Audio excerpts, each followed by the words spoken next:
I'm sufficiently irritated about the topic, anyways. Okay, go ahead. So I got Robert and Andy here, and we're talking a little bit of NATO, Russia, that kind of thing.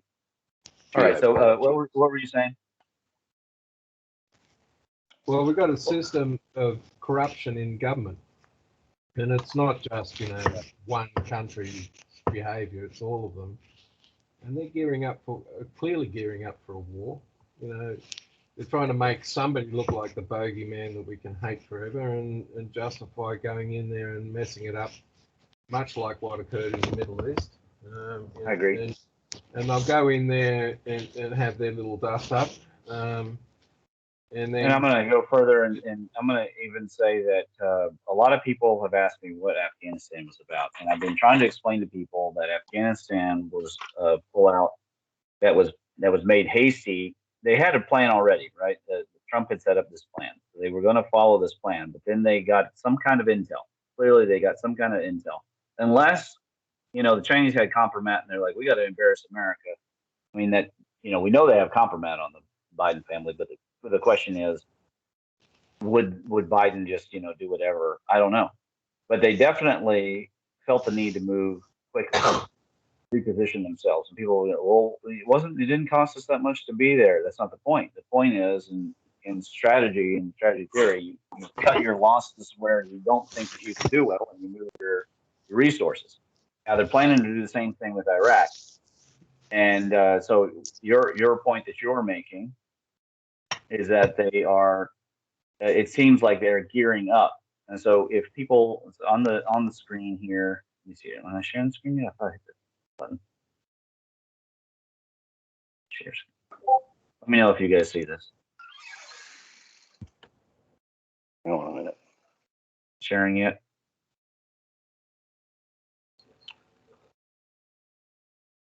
Haven't got it through yet. It's coming now. Is it coming? No, I've only got your EPMC. I'll go to the page myself. I'll just. Yeah, no, but I want the audience to see how. Yeah. Our small audience. You're all valuable, every one of you. Oh, there we are. Just gateway. Is it coming up, Andy? Can you see it on the? Nothing's coming up on the screen at the moment. Okay. Well, on EPMC Gateway, if people go to the EPMC tab and then they click the arrow next to miscellaneous, there's a button for strategy series. So, of course, you can go and download the paper if you want, or you can find it here. Now, in it is the new Cold War, and there's a little arrow. You just click that arrow, and it expands upwards. Strategy series. Yeah. I'm going to go over this. It's very slow for me.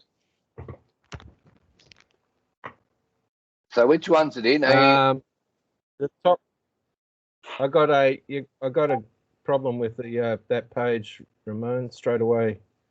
Not public. Starting from the top left. I've got the you need to log on to Google. Right, but is the one that's called winning the new Cold War public? That one should be public. Winning the new Cold War, World War III. Yeah, I can see that paper. Yeah. The one above it and the one below it, I can't. And the That's fine. The paper above and the papers below it. Yeah, you've had them in research. You've had them in ResearchGate, haven't you, Ramon? But I can fix those. So the one that I want people to expand on is the winning the Cold War. So you hit the little gray arrow. World War. Yeah. Right, and then table 1 is on page 7. Now, making this table was really hard. In fact, I couldn't even put all the citations. I put a number of allies in a deeper green based on like a guess. And then routinely, I would go and I would look them up, and I would be shocked to find out how bad or absent our relationships were with said country. And even worse, as soon as I put this paper out, Afghanistan happened. Now, Russia I had as a light green because I didn't know for sure. We had a relationship, so I couldn't put it as neutral. I couldn't put it as white. I mean, they are the X factor. But then Afghanistan happened. Immediately, Russia started signaling that they were going to align more with China. And you see that we keep talking about losing simulation versus China. Now, we don't know if we're really losing the simulations. That's what you say, because then you throw off the enemy, and they're wondering, would you really lose? I don't know if the United States would lose. I mean, we definitely have, anti-gravity craft. It's coming out more and more. But, the question is, what is the real situation? And we don't really know. We in a lot of these countries, we don't rightly know if we have an ally. That's shocking. Italy is one of the ones that had me worried. I mean, I'm not too worried about Haiti or Paraguay. It does surprise me though how poor some of our presences are. Of course, in Africa. And the reason why this is important is there was an article that came out in the last few days about China turning Africa into a strategic military center. Yes. And it is in another way to encircle. So if they're able to encircle India, and India's never been a particularly great ally, to be honest with you. Right now, what do I have? India. I have India as a light green. I mean, they're very friendly with us right now. There's certainly a lot of business relationships, but historically, militarily, they've not been a very strong ally. Well, that's because they were, prior to the Second World War, they were part of the British Commonwealth, the British Empire, Force. and Force, and then they became independent, and they tried to walk away from the British influence, but they're still influenced by the British Empire. And which is ironic because they've got major internal problems. So everybody's trying to develop a relationship with India. It makes sense to do that, but just from a population point of view, they need the works. But the thing is, what happened to India is that they've gone down the path that America went during the 20s and 30s and became isolationist. We can do it on our own attitude. China did the same thing and had major problems. So the simple fact is that no single country can do it on their own. And North Korea is the classic example of why it fails. But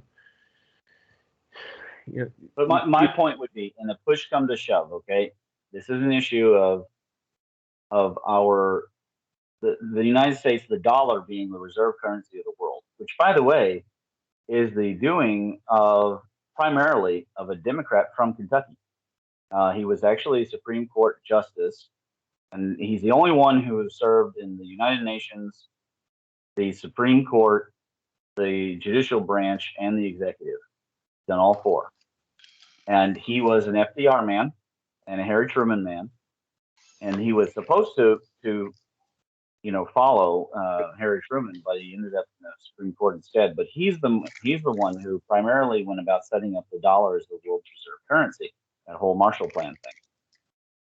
And when that slips and goes, all of the allies tied to this, which without a hedge, are going to feel the heat, and there's going to be a lot of blood in the water at any rate, because of the United States' policies in the 60s, 70s, and 80s in some of these, especially in the Americas, which are historically very problematic. Now, we enjoy good relationships with many of these countries, but that doesn't mean that they would be there to actually back us up. And a lot of them don't physically have the ability. Some of our best allies, this is the thing that really scared me, are strategically, I mean, they may be strategically locally important, but they're not the kind of ally that you can say, okay, I can go fight 10 blokes, because I mean, they're like midgets. I mean, Guam is a really important strategic place, but there's no population there for any kind of nature war. And Taiwan is not in the position to come and defend us. We're in a position to defend it, but they're not. So it comes down to, again, Canada and the UK. And Australia, I think they're going to be isolated. I think they're going to be on their own.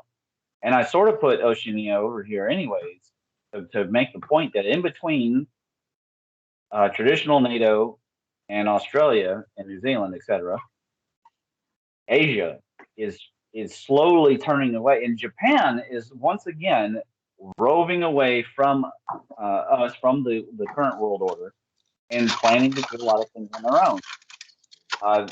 Them and I think Australia both turned down a major missile defense contract from the United States. I can't blame them because a lot of the systems have been compromised by China. But those ties being constantly severed is a sign to me of from a macro analysis of the application of the 36 strategies and in general the concept of Bingfa. And when we look at that, that influence of the sure, I think that it's right now going to put the United States in a position where it has to either capitulate, which it can't afford to do, literally financially can't afford to do, or act next level, which worries me because a lot of these countries are not, there's nothing to sneeze at. Russia, China, Pakistan, North Korea, they're all nuclear. Yeah. And if Iran isn't nuclear, I'd be shocked. Cuba. But the thing you've got to remember, particularly in Asia, is that they're not all happy with each other. You know, the Indians don't see the Chinese as a nice Oh group. yeah, I'm not saying they have a big, but a new axis is forming. A new axis is forming. Yeah, but and I'll be straight with you. I don't trust Germany at all. They're effectively four world powers that are prepared to argue, and one's Russia, and if it was one's the Western Alliance, which is, you know, Europe, United States, and what's left of the British Empire. I'm not so sure the EU is really truly going to be allied. I think that they're divided. Well, they're more likely to be because of the history. China and India are not the other two in the mix. If depending on what happens to Russia, it could either go towards Europe or towards China, but it's never going to go towards India or South America. South America again is, you know, very much influenced by its history, which is Portuguese and Spain, which never really got on. You've got Africa as a continent, which is fairly much a mess at the moment. And then you've got the Middle East. So, you know, and the rest of us, you know, that aren't in those power blocks, are wondering, you know, what's in their best interest. You've got Indonesia, which is a country with 400 million people on islands. You know, if there's any major sea level rise and things like that, they've got a problem. So, but I reckon that's all. You know, for the foreseeable hundreds of years, that's all hogwash. Like I don't think that's a threat to anybody. Well, you know, they can say, you know, if Antarctica becomes ice free, there's a problem for the world. But yeah, they can say that. But it's not going to happen like suddenly, right? People would just slowly retreat back. I mean, that's not really. When we talk about threats, if somebody's got a gun in your face, that's a threat. Yeah, but you know, if somebody says, "I'm going to go to the store. I'm going to buy the parts. I'm going to build the gun. I'm going to buy some ammo, get a license." Right? You're going to be like, you know what, this guy is just finding excuses. Or you could punch him in the face while he's talking. Yeah, you don't have to work. But you know, our threats aren't just, you know, military or you know, gangs against each other. There are other threats that are just as dangerous, and we're not prepared for any of them. You know, yes, if all the ice in Antarctica goes, we still get a continent's worth of land in exchange for the stuff we. But it's not going to happen overnight. It's not going to happen. It's not going to share the issue. Unless the sun melts it all, which I guess could happen, but then we'll all be in a lot more trouble anyway. Yeah, because we're not prepared to share the resource amongst ourselves. You know, everybody thinks that they're more important than the guy who's starving. So it's not really going to. Well, I'll be playing with attitude. my opinion. My children are more important than the guy starving. I'll just be playing and be straight up with you. I mean, that's just the way I roll. Yeah, it's just a survival issue. But you know, we can't be belligerent in our approach to how we survive as a species that way. You know, it's just not. No, and that's why. And if people, if they're ready, they can go back to the same tab and go to the EPMC, drop down to the spacers, and the Conquering the Solar System paper is available. In fact, I'll go ahead. Thank you for that opener. I'll take the moment. And this is a paper that people should view. Definitely should view in the Google Doc. Okay, there is a link. Of course, go do me a favor. I'll put the link in the description. Go and download it from the academia. Help out the stats. It's doing pretty well. In fact, while it's loading, we'll give a little check see and see how it's doing. But the goal is to make it a top 2% paper on the server. That'd be really fantastic. And it's right now it's the top 4%. So we're still at 62 views. Need to get on one of these shows and cover it, and that'll bring it up. But no, it's got a lot in it. A lot of work went into this paper. Plenty of tables. Some of the tables, in fact, we can go through some of the more fun tables in the back end. Basically, the paper's in 3 parts. You know, I cover the technology issues, then I cover the stages of conquest, and then I cover the secrets of success, which is more or less a MIMS treatment of society and what makes society successful. What we can do is we can cover a little bit of it tonight, but let's finish on the strategy and solar system stuff because we haven't really hit the heart of it. I think is you know, what are these Axis powers? What are the Allied powers? How reliable is NATO? I reckon it's not. If we look at Australian history, and Andy will back me up on this, is that Australia, at the beginning of the 1900s, Australia was a population of about 4.5 to 5 million people.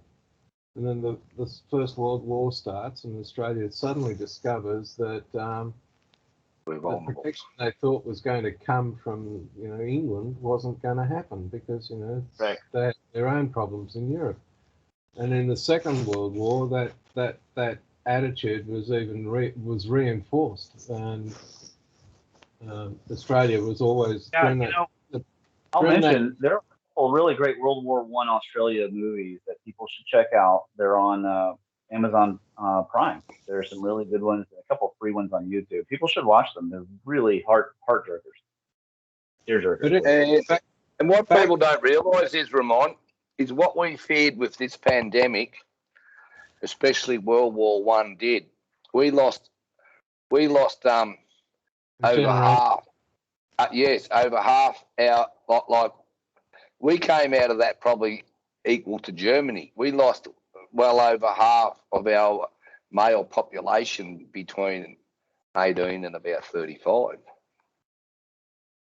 Right? We were massacred in that.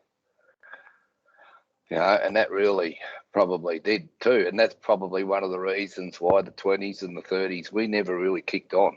They can come up with all sorts of reasons, but we just lost too many people too quick. And the driver in Australia prior to the Second World War is that we needed to have a manufacturing industry. There's the issue of populate or perish.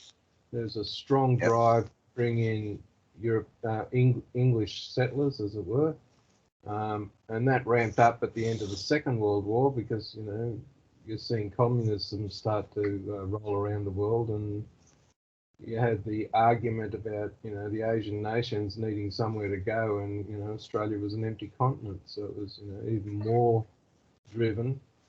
And our current lot of politicians, the party that's currently in charge, has been systematically destroying local manufacturing, and we saw that when the car industry was wound up, the aircraft industry was wound up before then, probably during the 70s, Our shipbuilding, you know, the ability Yeah, to build our own navy has disappeared. So, you know, it's been just one. The criticism I have for the Liberal National Party coalition that drives the show at the moment is that they do not understand the need for manufacturing. They're run by lawyers and farmers, and you know, the idea that you need to buy your machinery from somewhere to have an economy just is beyond their capacity to understand.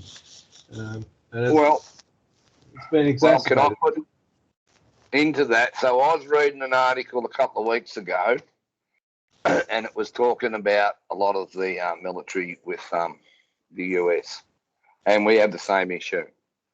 And one of the things was where it's basically now all outsourced. Yes. And at the end of it, you outsource all those things. There's only one connection between you and the person you're purchasing off, and that is the financial gain.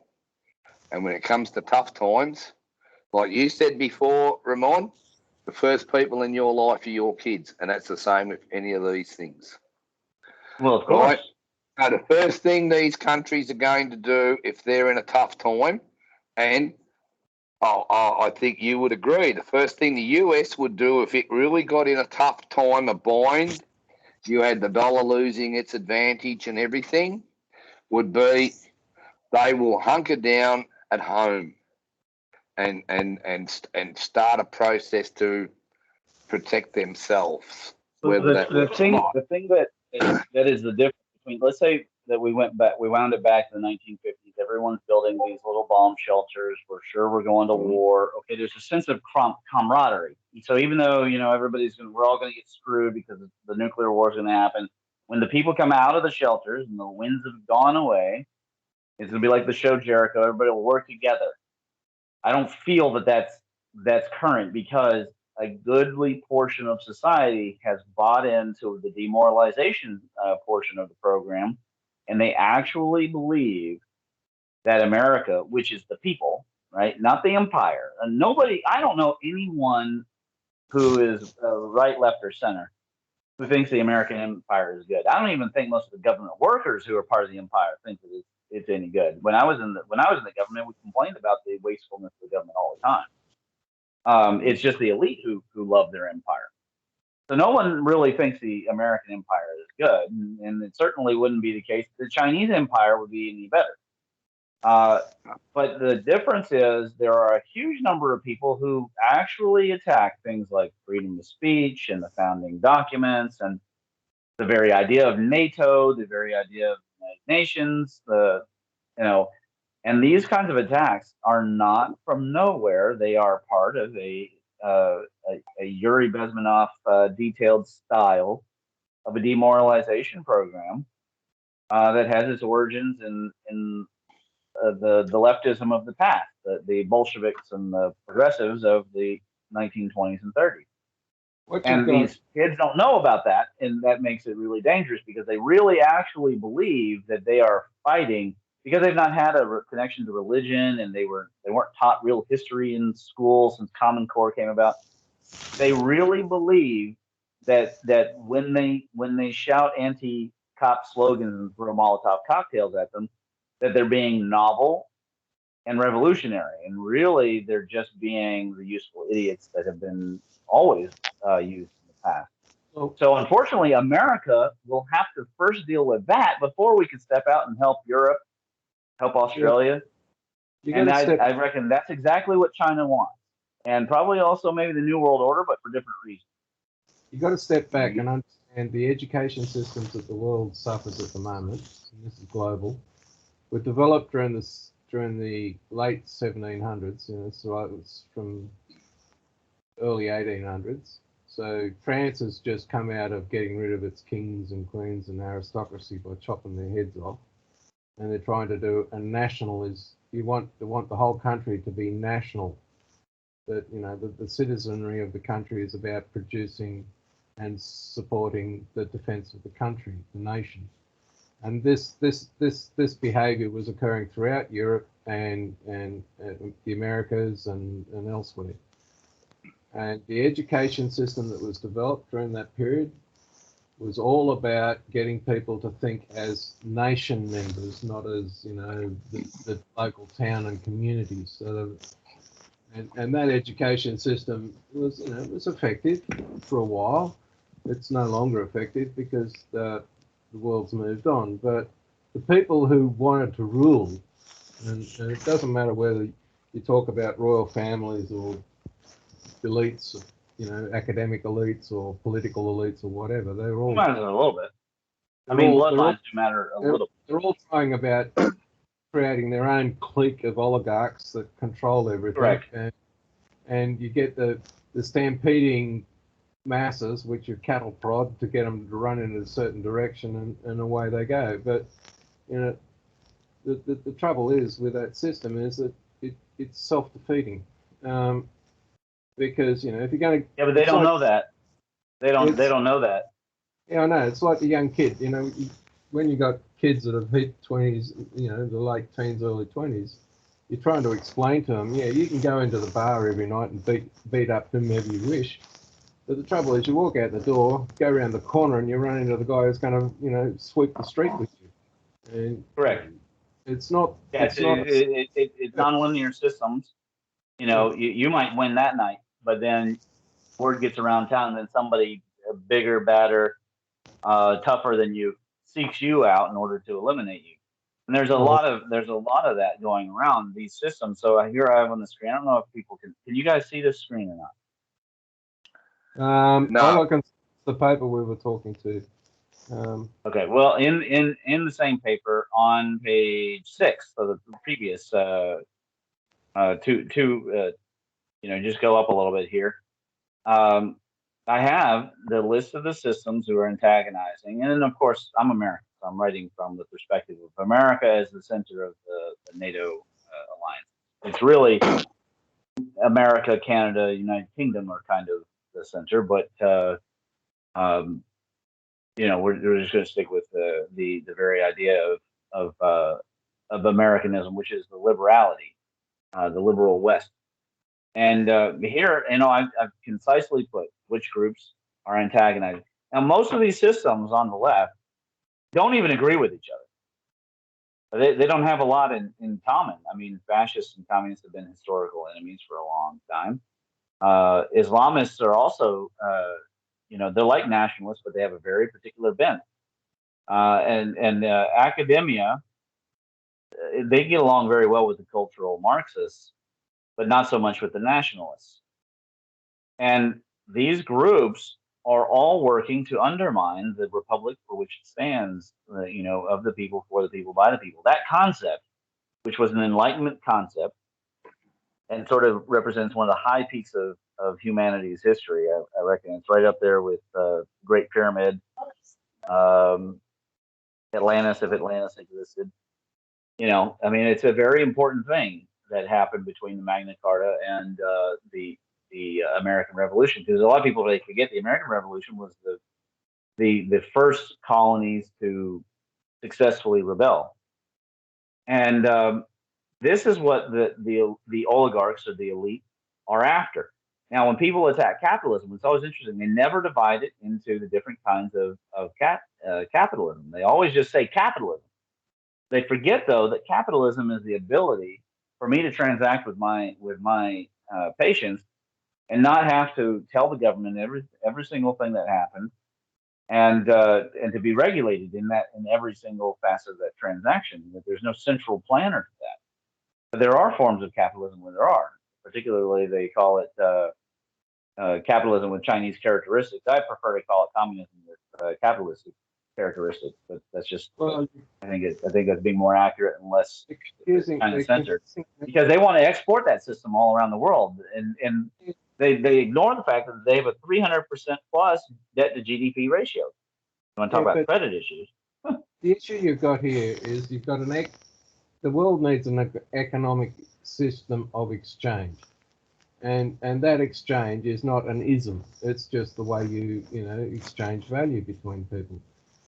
Capitalism is an ism. It's this idea that the economy should be free and all the rest of it, which is, okay, if that works, that's fine. But But when you look at the historical behavior of capitalist systems, there have been booms and busts where the rich seem to continue to get ever richer, and the poor just, or the people who are working, just become more and more enslaved. Communism is another Right, but way. that's not from the capitalism itself. That's from these bloodlines of certain groups like robber barons and people. And it goes all. If you read Buckminster Fuller's The Bunch of Giants, he details how the early corporations got their start. They literally got a hand up from Queen Elizabeth.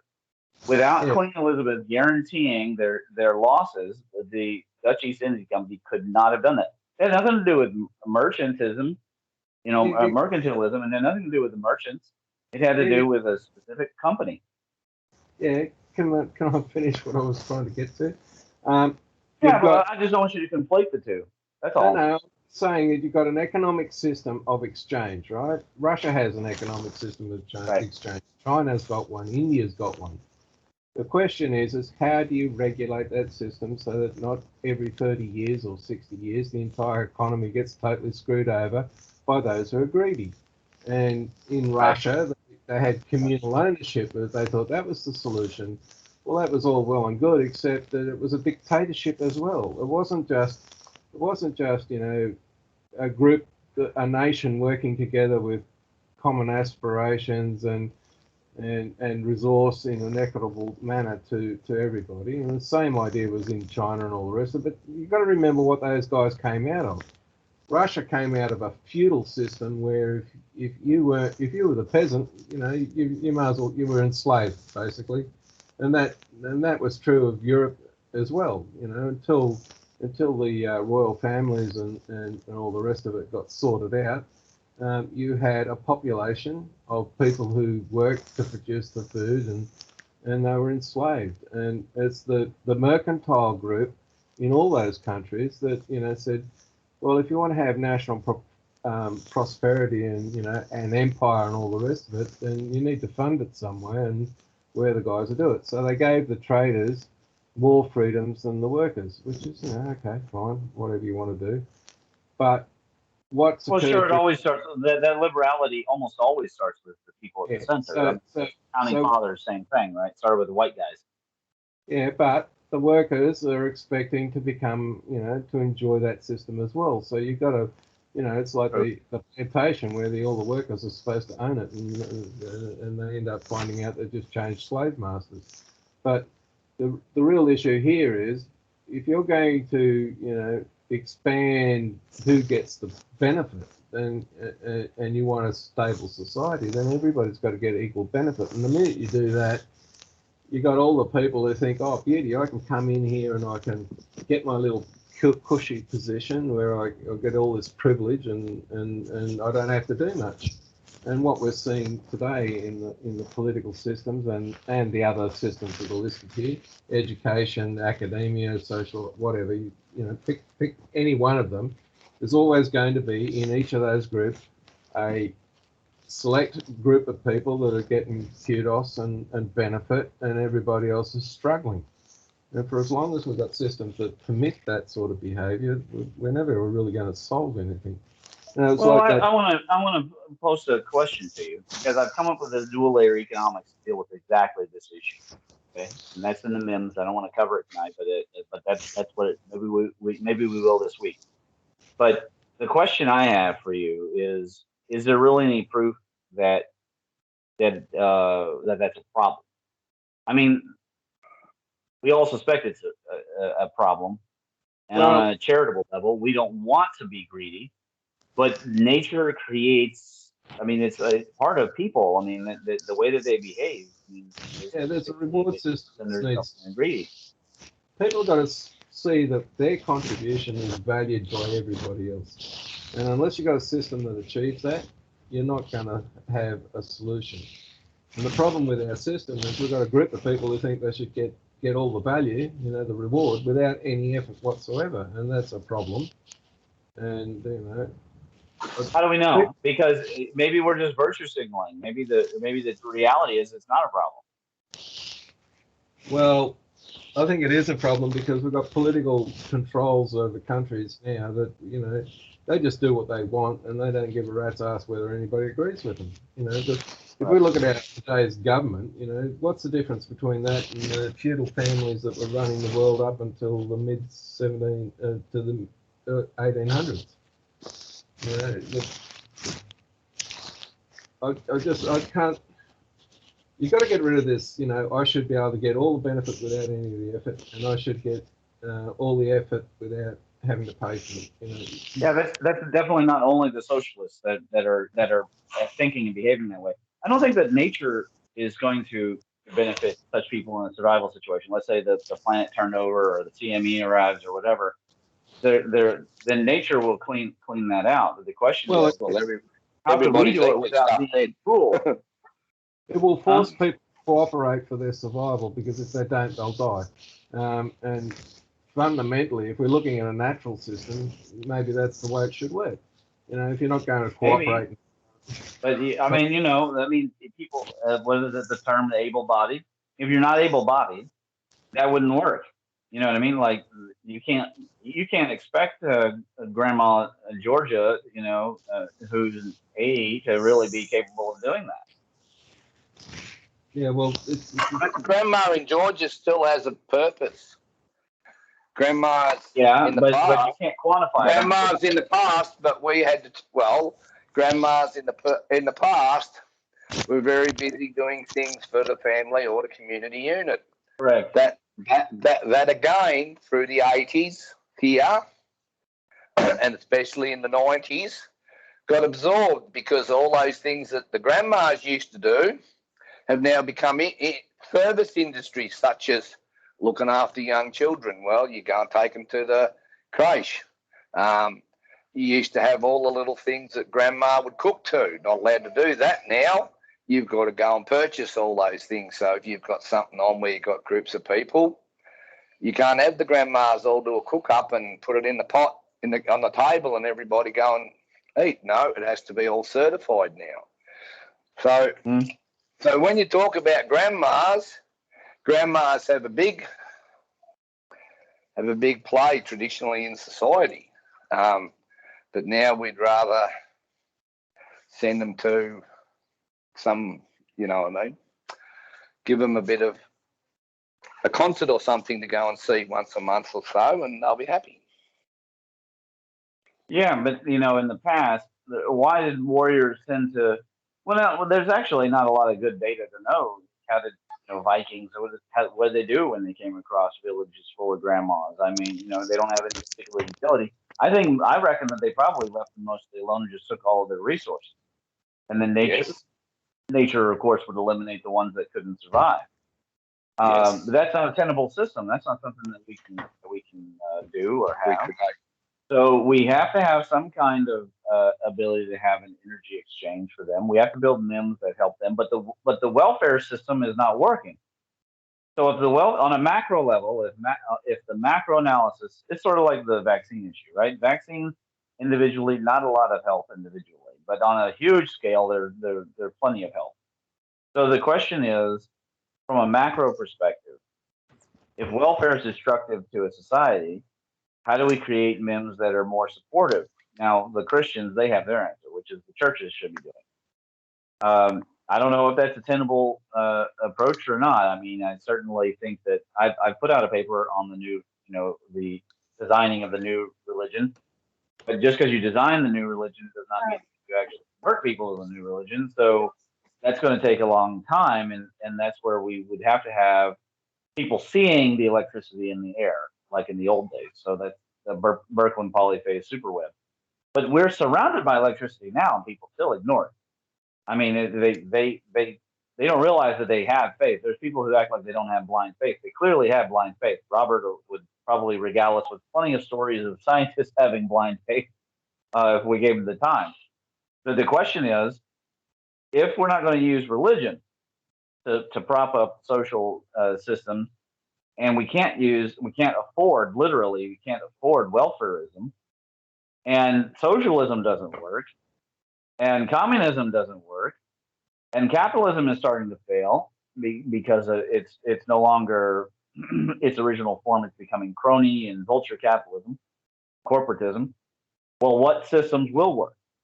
Because if we keep talking about the problem, we're not going to be talking about the solution. That's not MIMS. Well, if we look, this is an issue to do with philosophy in a lot of ways. It's a case of, what Exactly. rights. MIMS is a philosophy. I want to make that clear to the audience. The cosmology is the cosmology. The MIMS is the philosophy birds out of the cosmology. Okay, good. So what you've got is two competing systems that need to work in sympathy with each other.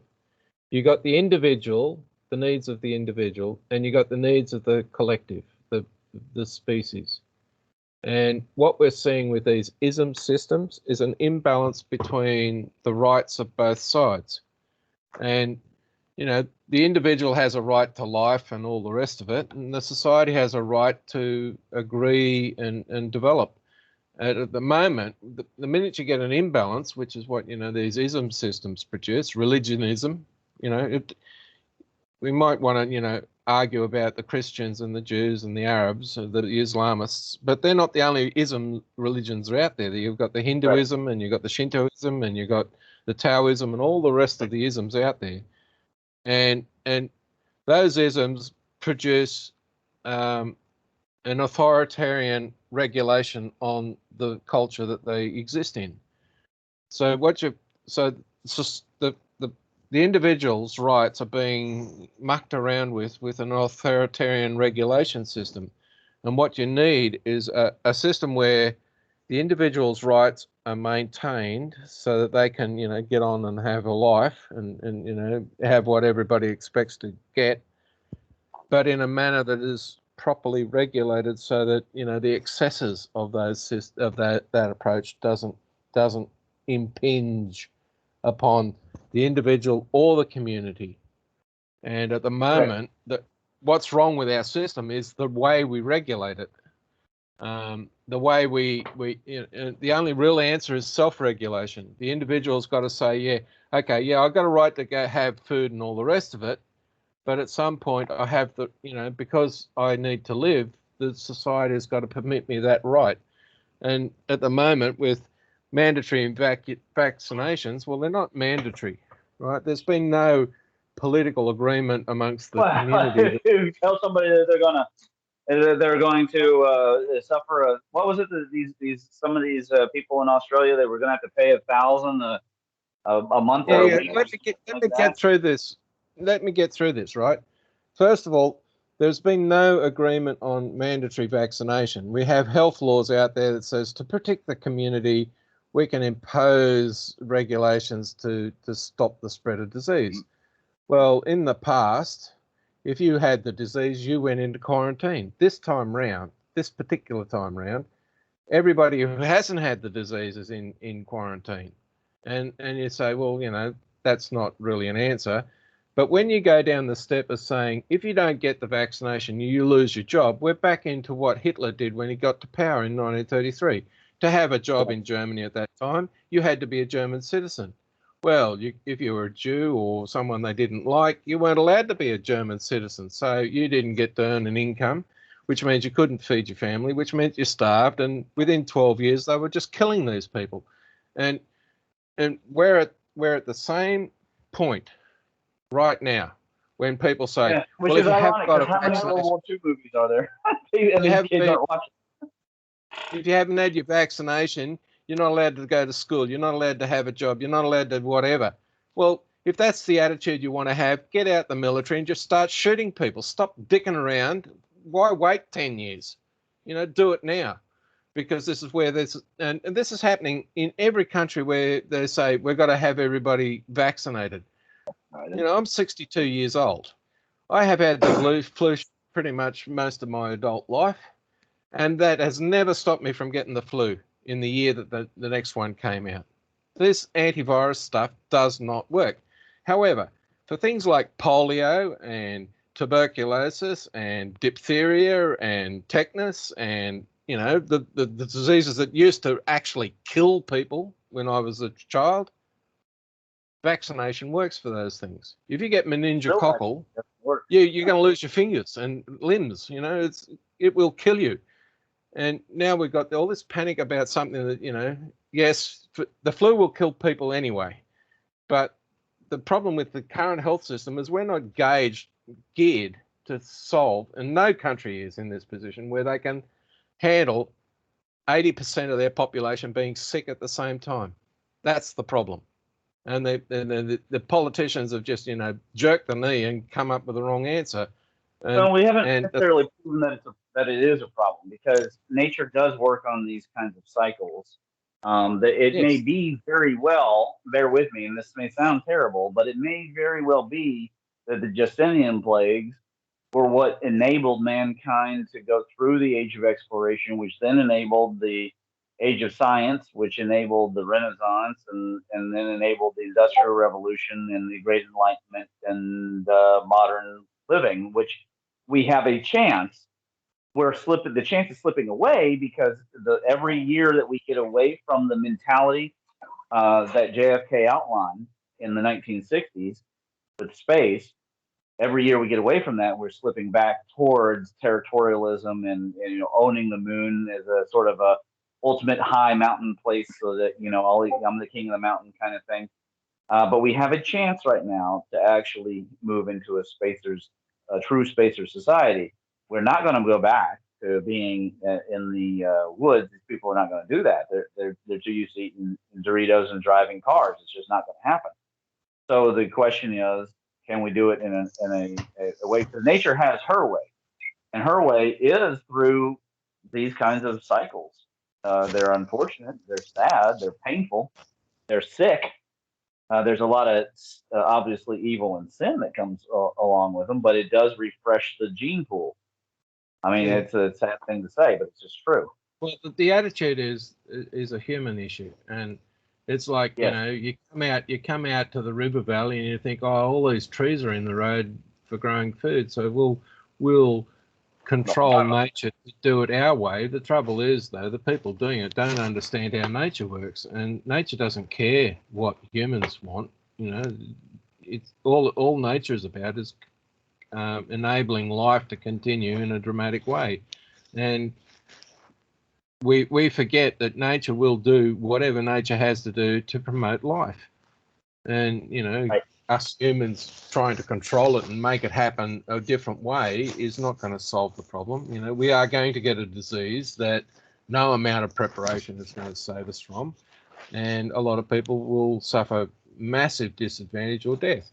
If we have a natural catastrophe of the sorts that we've talked about in the past, which are highly likely to happen at some point, we just don't know when, then the same issue is going to kick in. You know, all we need is an event that just completely paralyzes our current culture, our current infrastructure, and, you know, the issues that we're talking about are going to disappear, because, you know, people are going to be too busy scratching the next crop out of the ground to worry about these sorts of things. You know, and but that's the job of us engineers and visionaries, to keep that from happening. But by the time our grandchildren reach our age, assuming they make it, the generations that follow will see the age we are currently living in as some sort of golden age of the gods. You know, it'll be beyond their capacity to understand. That's a bad thought. Considering, as far as I'm concerned, we're backwards, and there's everything in our society is running on sacrifice and lies. I think that would be a very sad thought indeed if living on oil is a golden age.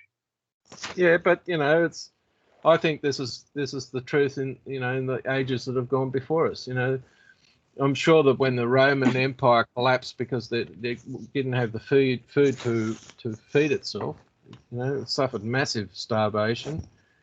It collapsed. All the people before that were probably having this, you know, maybe not as. I'll be honest. I don't like this sort of fatalistic thinking. I'm just saying this is what's happened. If you go back and look at the actual Greek, it's happened. Yeah, if you have a look at the Greek philosophers of the time, you know, they were struggling with these questions as well. And what happened to Greece as an empire? It disappeared.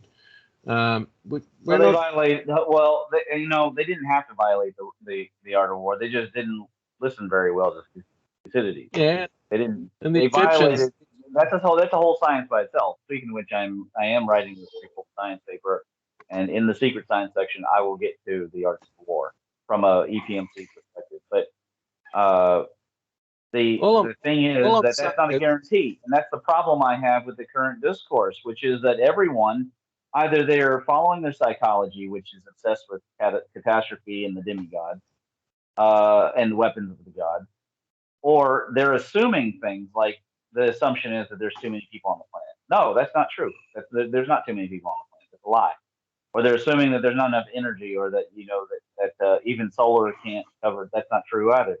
And the assumptions are, I think, the bigger problem than even the ism, because religion, as old as an ism, as the problems that religion has, it's very stable and it does some very good specific things. It helped us get through the Dionysian or Bacchian era during the transition period. There was a lot of war and death at that time. The war was particularly anti-them. It really destroys, unless it's a war that needs to happen, it shouldn't happen. Well, we're basically talking about how do we regulate the isms. You can't. The natural system, the natural system we have is an ism, right? That's the first thing I'm going to make an argument for. Natural system. And it has an inbuilt regulation, and that regulation is pretty harsh. If you're going to do stupid things about survival, then you're not going to have survival. So, the system will take care of itself in that sense. But this is the issue. It's an argument, we can talk about socialism and capitalism and all the rest of it, but what the real problem is, how do we regulate the excesses of those systems in a manner that doesn't destroy the culture and the people that are in it? And while you've got those that want to gain all the benefit without any of the effort, or get off on ruining people's lives or whatever you want to, or having their groupies that follow them around kissing the ground before they put their foot on it or whatever, that issue's got to be dealt with. I don't think you're ever going to get rid of all of them. I mean, no, you're not. Advocate transhumanism and get rid of the human itself. I mean, because to err is to be human. Look what's happened in every revolution that's occurred ever. You've got, the populace have said, right, no, we're over that group of rulers. We're going to have a different group, and within a generation or 3 generations, they're back in the same mess that they started off in. They haven't really solved anything, really. I mean, the English had their civil war, and they ended up with kings and queens back in control. France had its civil war. You got Republic, and America kicked the Brits out, which is okay. And then they had their own civil war to sort out who was going to be in control. And Hey, Robert, Andy was shouting something. Ramon, Robert, yeah. Listen. Righto. Here's a scenario. You have 2 hives of bees in boxes, living side by side, all happy. You go and get a box. You put some frames in it with honey in them. Put it 100, 200 metres from those 2 hives and just leave it there. Both hives will go to that. Here's some easy food. They will take it back to their respective hives, all right? When they go back there and they eventually find there's nothing left in that box that they were getting the free stuff from, what do? Fight. You know what they do? They turn on each other. When we're talking about this, it's sort of a nature type system. You hand out something for free, we'll call it, or without purpose, without meaning. Eventually, they're going to turn on each other. And really, that comes down to the whole answer. Regulation. I think regulations that we tend to be doing now are more directing it up the funnel to the top end, not down to make it. How do we make it more even? How do we put some more manufacturing and that back in our countries to give people some work? Or if we're not going to do that, what meaningful things do we find people to do? Well, but in America, it wouldn't necessarily be about the regulation. It would be about designing a system that is following this concept that the people need, you know, even if there was no free will, they need to feel empowered and that they have free will to be happy. Yes. Fundamentally, Yes. okay? They Yes. don't have to actually have security for success. They have to be capable of trying to achieve security and success. They don't actually have to have a lot of property, but they do need to feel like they control some kind of territory in the world. That's what we know. Some kind of niche in the world Yep. where they feel like they are there. They could actually be living in someone else's apartment, but if they know that down at the church that they run the counseling group on Tuesday and Thursday nights, they will be they will keep from, generally speaking, from becoming criminals or sadists or something and going out and finding ways to hurt people. This is generally Mm-hmm. true. There are some small segment of people that will be psychopaths regardless, but generally speaking, there are a list of certain things that make a human happy and the pursuit of Right. those things. What we have not done, and this is the whole purpose of the MIMS philosophy in the first place, is to identify what it is that generates the happiness for that generates the life and the happiness for the person. Clearly, we keep going for the material, and the reaction that we have with the spiritual or psychological, however you want to look at that, is definitely still, for the most people, is materially related. It's going to be related to either they can get material energy, through food or money, or material possessions or material safety. There's something tangible and real in their life. And we just Mm-hmm. don't have a lot of systems that have been purposely designed. We do have a number of systems that evolved over time. For example, capitalism. It didn't happen overnight, and it's certainly not going to die overnight. But No. there are a number of these things. Religion is the foundation of many of these kinds of systems that come together. When you watch a show like Jericho, you quickly realize how difficult actually it would be to keep a town working. And the show does a good job, but it really underestimates the amount of selfishness that is going to arise in people when they do not know if the country still even exists. Their Mm-hmm. behaviors become much more erratic, and there's going to be a whole lot more violent negotiation because right now, when we go to the store or something, we have a very, and I cover this in the very first newspaper. We have an entire way of having an interaction which is quite unnatural. You know, the person has every incentive to run out the door if there weren't any law, right? And they have every incentive to just run out the door and not fork over the money that in order to actually have that exchange. But they do it because, as an advanced species, we can negotiate with those instincts and tell ourselves, no, I can actually give this person this stuff that I created or I earned, last week or 2 weeks ago, and they will trust me and do this exchange. I will get out of here peacefully. Then, even more remarkably, the store clerk most of the time actually puts that in the register and does not pocket it because it is a valuable substance in this way. And we have engineered all this. It didn't happen overnight. And my concern is that we have created a lot of these MEMS so subconsciously, we've lost some kind of ability to do it on a proactive measure. And we need to do it because we are running out of ideas. Robert has pointed out something very, very important. Because people have run out of ideas, and these kids really don't know their history, they're doing the same mistakes that they were doing that they did in the 20th century. And the 20th century was horrifying. I mean, a lot of positive came out of the 20th century too, but it was still horrifying. And so, as engineers, I reckon it's our job to try and guide it without violating people's faith or without telling them what to do. Or, you can listen to this music, you can't listen to this music.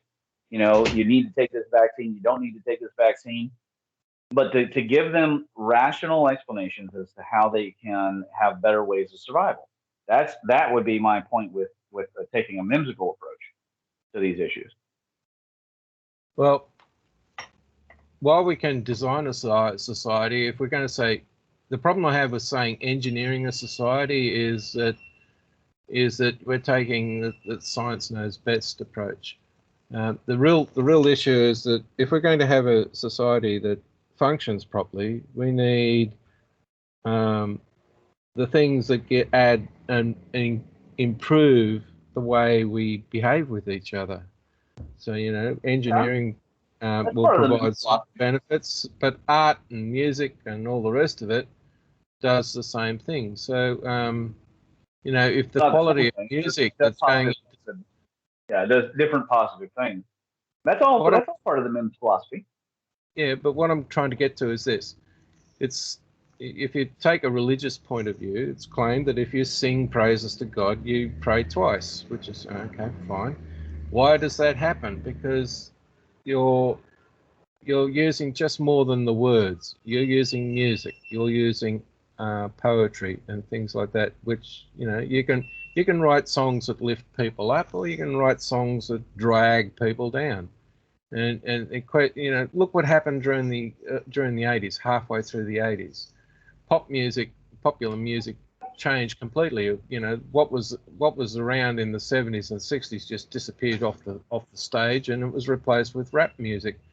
And you've got to ask yourself, is that music uplifting to society, or is it all about, you know, go out there and, you know, make a mess and do what you like and all the rest of it? And I've heard statements on the internet and claims being made where, you know, the people who ran prisons needed, you know, a certain occupancy rate in order to be profitable.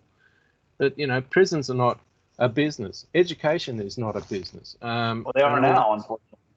Yeah, but they're not a business. Right. The military is not a business. The police force is not a business. It's not there to all that is now. Make a profit. Make a profit for those systems is not what they're there for. Those systems. Well, I agree. No, I agree with you. I'm not disagreeing with and while we got idealistic theory, but I'm telling you where they are right now. Currently, I understand that. But what I'm saying is, while we're going to listen to bloody economic ideologues saying these systems must be self-supporting and all the rest of it, those morons, idiots that shouldn't even be anywhere near economics, need to understand that the reason why we have prisons, the reason why we have schools, the reasons why we have the military and the police and all the rest of it has got nothing to do with making a profit whatsoever. It's about putting in systems that protect the most with the least. And for as long as we're going to allow, you know, private enterprise to run everything, we're going to end up with corporatism. You know, and there were films coming out of the States in the 50s and 60s that basically turned the space exploration into companies going out there and ruling the world and arguing and fighting. It wasn't nations that were doing this anymore. It was companies that were having wars. Well, that's where we're heading now. That's where we're heading now. And it's not a solution. You know, it's unregulated. Do what you like. Capitalism, and we've seen what that is in the 1800s. You've given me a nice segue here. Let me know if the share screen finally is coming through here. Yeah. Conquering the solar system. Yeah. Okay. Good. Very good. So yeah. So the very first table in the paper on page 9 is exactly what you're talking about. Is that there's a problem here. And then I provide some solution sets and some motivation. All these issues on the left are all bigger than us individually. I mean, these are really, really, really big issues that an individual does not have the ability to individually deal with, which means it's going to be frustrating for the viewer because, you know, you're already thinking, okay, this is all new to me. I'm just trying to learn plasma electromagnetic cosmology. Where's my place in all this? How do I go forward? Well, number one, the first thing I would say to our viewer is you've got to stand up to the lies of the mainstream. You've got to be willing to say, okay, there are certain things that are true. You don't have to proselytize the person that they were created by God in order to tell them that Darwinian evolution has been falsified. Okay, it's part of evolutionary theory, but it is not correct. We know this now. This is not controversial statement. Darwinian evolution is only a portion of the concept. Dark universes, they are lies. Black holes, they are lies. Big Bang Theory is a lie. And all these things, the falsifications are happening, and they're happening at an accelerating rate. This is a key point for people to understand. And this is covered in other papers in the EPMC catalog. Okay, we have tables like in the something for nothing. If you look, that was the last video I think you did. You can go to that and you can look at the falsification table. And the falsifications are accelerating as they discover that nature and what she says is correct in terms of data is undermining a lot of the lies. And I was reading Robert's paper, and he was talking about the photon model being wrong. Correct. The photon model is totally wrong. Now it's useful, but it's just wrong. And another thing is that the idea that gravity could bend light. This is lies. And whenever you encounter these lies, be willing to say something about it. And you're going to encounter stiff resistance. I mean, even on a Discord channel with a woman that I get along well with, I put fake news for the sun burning a ball of gas that produces energy. Okay, all I did was click fake news. This is kind of a joke, and boy, did she explode in a fury of pro mainstream propaganda fury. People are hooked, and they've been propagandized their whole life. Now, me, I grew up on all that stuff. I was atheist. I grew up on Discovery Channel and History Channel, and that was that. And then I went to electrical engineering school. I didn't learn anything about plasma. You just hear about it. You don't learn anything about it. And you're told to believe these things, and then you're funneled into computer work, and that's the story. That's the end of it. You're discouraged, not discouraged from working in power, but more or less, power's boring, signals is hard, and so go work in computers.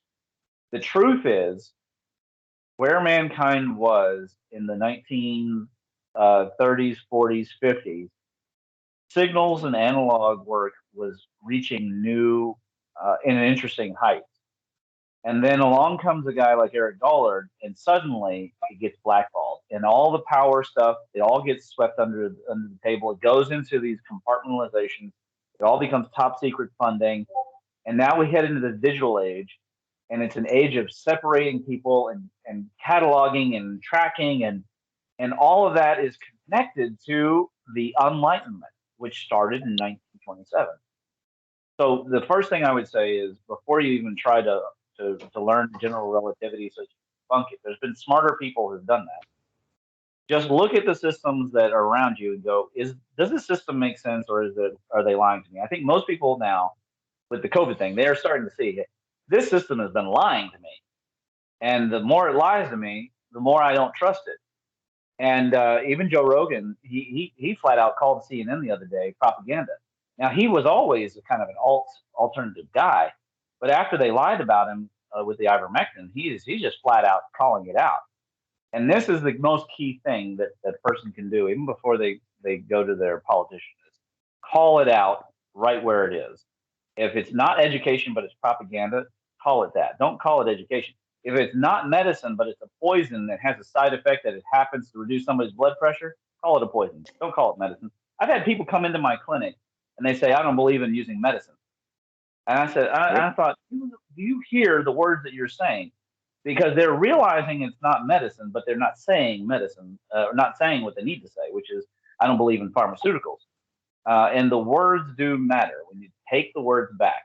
So believe in medicine, just don't believe in poisons that happen to have the side effect. If rat poison thins blood, just call it that. Just call it rat poison. Don't call it medicine, because it's not medicine. It's rat poison. So that would be the one thing. And then from there, if you spread that around, enough people doubting the system, eventually you can tackle some of these problems. But on a much bigger level, policy level, if I had my druthers and some really intelligent person like Elon Musk or something was watching this and had the access, we could talk about these different solution sets. We could talk about dual layer economics, et cetera, and really create ways, because we don't have to, when you're in this cosmology, you don't have to think the way that they wanted you to think your entire life.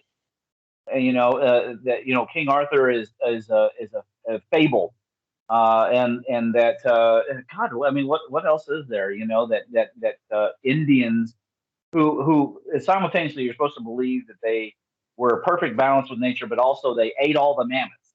Right? These things are nonsense, and you can doubt them, and you have the freedom right now to still doubt them. So do it. Just it's not going to cost you Well, anything, but pride, and that's the thing that I really want yeah, people to do before we do this. And let you. I'm going to let you guys throw in some comment before we go through part one here. don't say, for the audience, don't just take the view that we know what we're talking about. You go out and look. It's called Google search. Find it. And do the reading, do the work, go through the process. I've spent 62 years trying to learn things, and it's only in the last 7 years that I've actually figured out that most of the stuff I learned in high school and before and after is not correct. You know, you got the whole of China believes that Tiananmen Square didn't happen if you were born after the incident in 89. Right. But the problem is that the people who lived through that system knew it happened because the Chinese media produced the images that the rest of the world has retained. You know, the fact that the Chinese government doesn't want to accept the fact that it forced its military to shoot its own people instead of defending the country is a big issue. And for China, it was a massive shock because, you know, they'd gone through quite some period of time where that stuff didn't happen. But, you know, the systems we've got at the moment, we've got a world that believes that the military of a country will defend it. Well, that's not true. The military of the country has only got one job, and that's protect the assets of the people who control it. And we need to get our heads around that simple fact. And that's been the true statement about government for the last 17,000 years and even longer. We go to a school system that says, oh, modern humans only really started doing something 4,500 BC. Well, that's rubbish. We've got a history that goes way further back. We've got mythology out there that shows that, you know, in the past there was staggering things happened. You know, we've got myths that describe nuclear war. We've got myths that describe massive geological change and orbital repositioning.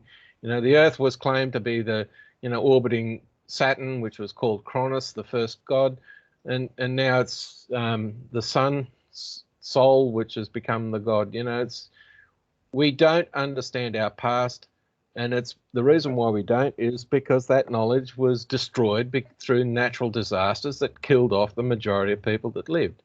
And we have in mythology and Eastern religions in particular the idea that there were 4 world ages before today, before our modern one. And we've got a mythology in our current society that says, oh, we only invented writing 4,500 years ago, 4,500 BC. Well, where's the evidence that that's true? Yeah, so I am agreeing with Robert is that the doubt or the skepticism, let's use the better word, the skepticism is absolutely important. The neat thing about this cosmology is that then you're able to go in and start actually piecing some things together for yourself. And this is a really key, salient point. For me, when I was watching this, I'll just share for myself. You know, I was mainstream, right? And I was watching. I don't even know why I kept watching Thunderbolts. Wasn't believing that what they were saying. I was very interested in the plasma side, but the myth side, I wasn't jiving with. And I see these comments a lot, and I said, you know what? If this stuff has any value whatsoever, I can get up, go to that shelf, and I could pull down a couple of books, and this stuff will be in there. And that's exactly what happened. I pulled down In Search of Ice Age Americans, and I pulled down The Rock Art of Kentucky, and that the same stuff that I had never really realized. I'm not even talking about Maltese crosses or swastikas, things that, you know, we commonly do kind of know that are everywhere. I mean, really, truly obscure plasma scripts. And there they were. And that's when it became real for me. And the King Arthur stuff did not become real at that time. It took a while for that. Because you got to be skeptical. You should be skeptical, and you should do your own research. We provide the tools for you guys. who are listening, so that you can sail on your own. You can go fly. The rest of us, we're going to do what we're going to do. All the electrogeologists I know, they work independently. I don't think any of us work together, to be honest with you. We probably should, but we just really don't. Some of that's a generational issue. I've written to Andy Hall a couple times. I never get a reply back. Mungo Jup is, getting up there in age. Steinbacher has already died. And I did see one video where Robert and Yelverton and Gable and I were all on commenting on one video over at Electric Universe Eyes. So that was pretty cool. And all of us were doing electrogeology. But that's a rare moment that kind of conjunction happened. So it is a lonely pursuit, but it is not. You're not the only one doing the pursuit. And if you step through and do it, I promise the reward is nice, because you will start to see unifications happen in these various topics that we're talking about. You'll start to understand the deep effect that these catastrophes had on people, the very concepts of the gods and all that. And it does not threaten your faith. It does not require. I see that also comes up.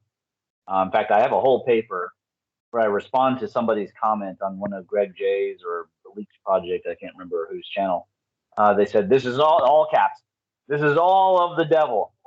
And so I go ahead and show the big G diagram and the men's perspective, and really lay out why it is not all of the devil.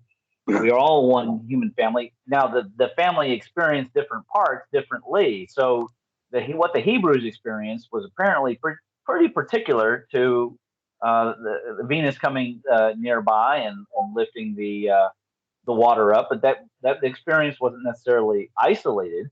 It's just it was very particular to them as to how they interpreted that.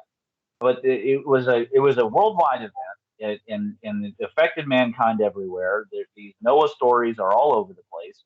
Sunken lands are all over the place. Lost golden ages all over the place. Atlantean peoples all over the place. And so you can look through this data yourself. And what's best about it is that we're not going to hide. In fact, in the new threefold science paper, I have a whole section just devoted to the out of place artifacts. And we can explain a lot of those. More than half of those out of place artifacts, maybe even more than 3/4 of them, are related to electricity and transmutation and instant fossilization. The most famous one being that hammer, which is obviously a miner's hammer. It looks exactly like a miner's hammer from the period. And what do we see? There was electrical use in mines in the late mid 1800s, like 1870s, 1880s. And electricity back then was, there was a lot of accidents. So a lot of these UPARTs, the most famous ones, they all have to do with that period of time from the 1880s through the 1920s. And then there's this instant fossilization. Well, what did we have? We had very unsafe electrical use, and we don't know how these situations were created. And with safer electrical systems, it's very hard for us to immediately reproduce. But this is happening, and so we can use this cosmology to explain various parts of society that haven't made sense for a long time. And there are people who've benefited from keeping it from making sense. A guy like Tesla it made total sense to him, but the powers that be, they didn't want Tesla to succeed in giving away free energy, so they hid a lot of the truth. And now that the chickens are coming home to roost, mankind's in trouble. And why are we in trouble? Because we are not following nature's design. And I'm not saying because we're not living and squatting in huts. I'm saying that nature has some kind of whimsical process, and the MIMS that mostly work, like scientific method and religion, etc., they follow rules. They follow their powers that are guiding it. They follow physics and numbers, data, the force, the ether. And we are now having to undo the damage of hiding a lot of that, like the ether, for example. Robert, you do a good job in your paper of outlining, the problems with the Michelson-Morley experiment. And I don't reckon that they were bad guys. I think that they just really made some assumptions that weren't necessarily that intelligent. And for the Michelson-Morley experiment, there have been 2 modern experiments that show that if you lift that experiment vertically through the atmosphere, you start measuring the predictions that were being made about the ether. So And that's what was very exciting for me about this something for nothing experiment that Dartmouth College is going to do, is because we now have the 2 vertical interferometer experiments. People, if you need that, if you want that, you can always reach out to me and I will provide. There's no papers yet, but they could produce those papers. I wish they would. But you've got to also be, the audience has also got to be aware of the Chinese whispers effect. You've got academia and people who have got their Nobel Prizes and whatever else.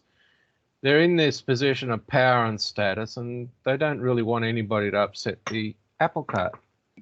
That's and right. if you look at the solar wind, there were 2 proponents that were in prior to Dr. David Hartman, who's in this, and we're going back to the 1930s.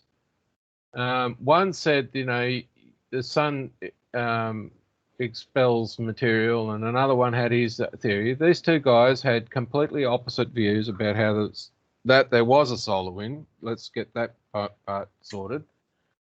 And they were claiming to be experts in the system about how the sun and the stellar system worked. None of them had any proof, evidence, or anything along that line of we would consider modern science needs to have.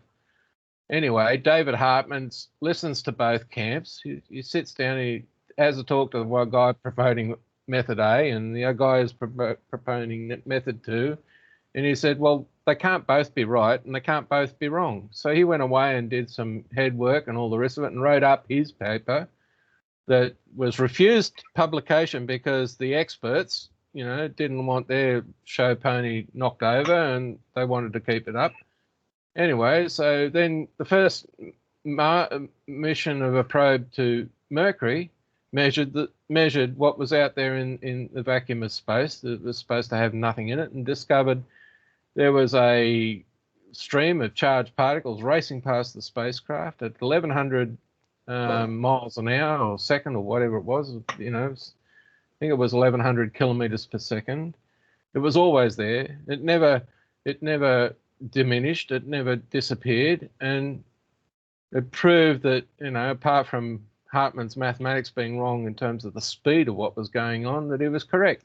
And at that point, he refused ever to debate anybody about the existence of the solar wind and how it worked, because there was the evidence. You know, I've got a speculation, I've got evidence that confirms it, and it doesn't matter whether you don't agree with it. You know, I can have a cliff and you can make the claim that I can walk off the edge of it and just stand there like Roadrunner above the surface and hold up, you know, I never went to physics school, and not fall down. You can take that view if you want to believe it, or you can take the view that everybody else sees when the, you know, the birdman with the wings tries to fly off the cliff, that he ends up on the ground severely injured. You know, you got 2 choices. You can either believe bullshit without evidence, or you can accept the evidence and change the way you think. Correct. Yeah, so we are at that point because since 2015, especially, it's really accelerated. 17, the data is coming back stronger than ever. And what is the most fascinating thing is it's happening correlative with the finding of these sunken land masses and with the changes of the magnetosphere. I find that very fascinating to the consciousness of the stars argument. But that's not the direction I want to go with the conversation, but it is something I find very interesting that those 2 things are correlating at the same time. Makes me very nervous that nature's going to upset the apple cart and we're all going to forget again what happened. But we don't need to talk about Manly Hall and making stones to record all this stuff. It's obvious we need to record some things because the cloud is not actually a very good storage medium. I think that I saw the turnover of web pages was some astronomically high percentage. You know, so a lot of the citations I do won't even matter. You know, they'll be gone in 5 years. So which is why I have my assistant put in the actual titles.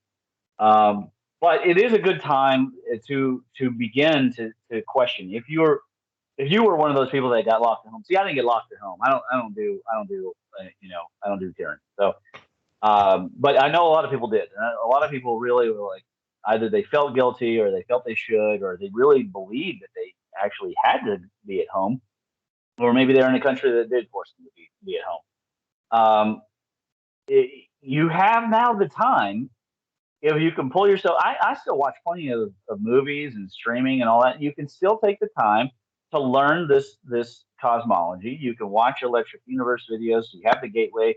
You can explore it there, and you don't have to know all the science. You don't have to do what Robert's done, write a book, or what I do, and peer review people's papers. And which, by the way, the Waldron electrodynamics paper, he's getting better, Robert. He gets better as it goes, just so you know. But I mean, the assumption is getting accountable. I just hope anyway. he didn't. I just hope he didn't get upset with what I'd sent him. No, I don't know. Yeah, he keeps whatever. He keeps accepting some of my suggestions and rejecting others. So it is what it is. But Yeah. you don't have to go through that in order to help society with this metamorphosis. Now, how I handle it, I write these papers. I have this vision of a, I have a whimsical vision. I get all mimsy, and I want to see us move to space for a specific reason. I really believe that it will give us a sense of scientific purpose again. That's our Star Trek future. And I would like us to be more like the peaceful version of Star Trek rather than the war with the Klingons constantly. That remains to be seen. I don't know if humans will ever get past what happened in the age of Aries and before. But I guess we will find out if after a few thousand years if we're capable of actually of getting there. I think that I will do part of part one, and then in part two, I'll actually talk about my vision for in the next video, talk about actual stages of conquest. So part one is technology perspective. What is it going to take for us to actually achieve this kind of exponential growth in maturity and sociologically and economically? Because we can't just print money for no good reason. It has to have some sort of solid basis. But we know that there is theoretically a limited number of atomic gold available. If we spent the money on electricity, we could probably transmute and make the gold, but it wouldn't necessarily be worth it. And we also cannot afford to keep taking arable land. A lot of people don't know this, but we scoop up land and then we run it through a bunch of chemicals. It totally destroys the dirt, and in order to get a few atoms out of it of gold, and that we need the gold for electronics and other processes, not just for golden rings. And this is is a clearly well-defined unsustainable of all the unsustainable systems on the planet. That might be the worst one I can think of. Even worse than wood gas energy burning. It's a terrible. It's the worst form of mining on the planet. So, yeah, but any mining does this. but see, now I provide a solution in the paper. It's actually it's funny that you bring it up. The very first solution that I go through is deep mining. Now, there's a lot of really good benefits for us to do deep mining. Probably not a lot of benefits for us to, puncture the crust all the way to the mantle. And that movie was awesome, by the way. Yeah, cracking. Yeah, cracking the world. That was awesome. But there is a lot of excellent benefits for developing space technologies by going deep and then creating places that we could be safe from coronal mass ejection. I mean, that's how mankind survived in the past. There's not enough caves to cover 8 billion to 11 billion people. So one of the things that we should absolutely be doing is developing the airlock and pressure systems and the robotics to go. And when I say deep, I'm talking miles deep into the crust. Yeah, like seriously getting down there where the heat is almost insurmountable. Way deeper even than the gypsum mine in Mexico. Well, and creating Africa. Yeah, atomic systems. Because we may find hidden civilization. We will certainly find veins of minerals and atoms. We may find out that all the gold that we've ever mined is only less than 1% of all the gold that's available.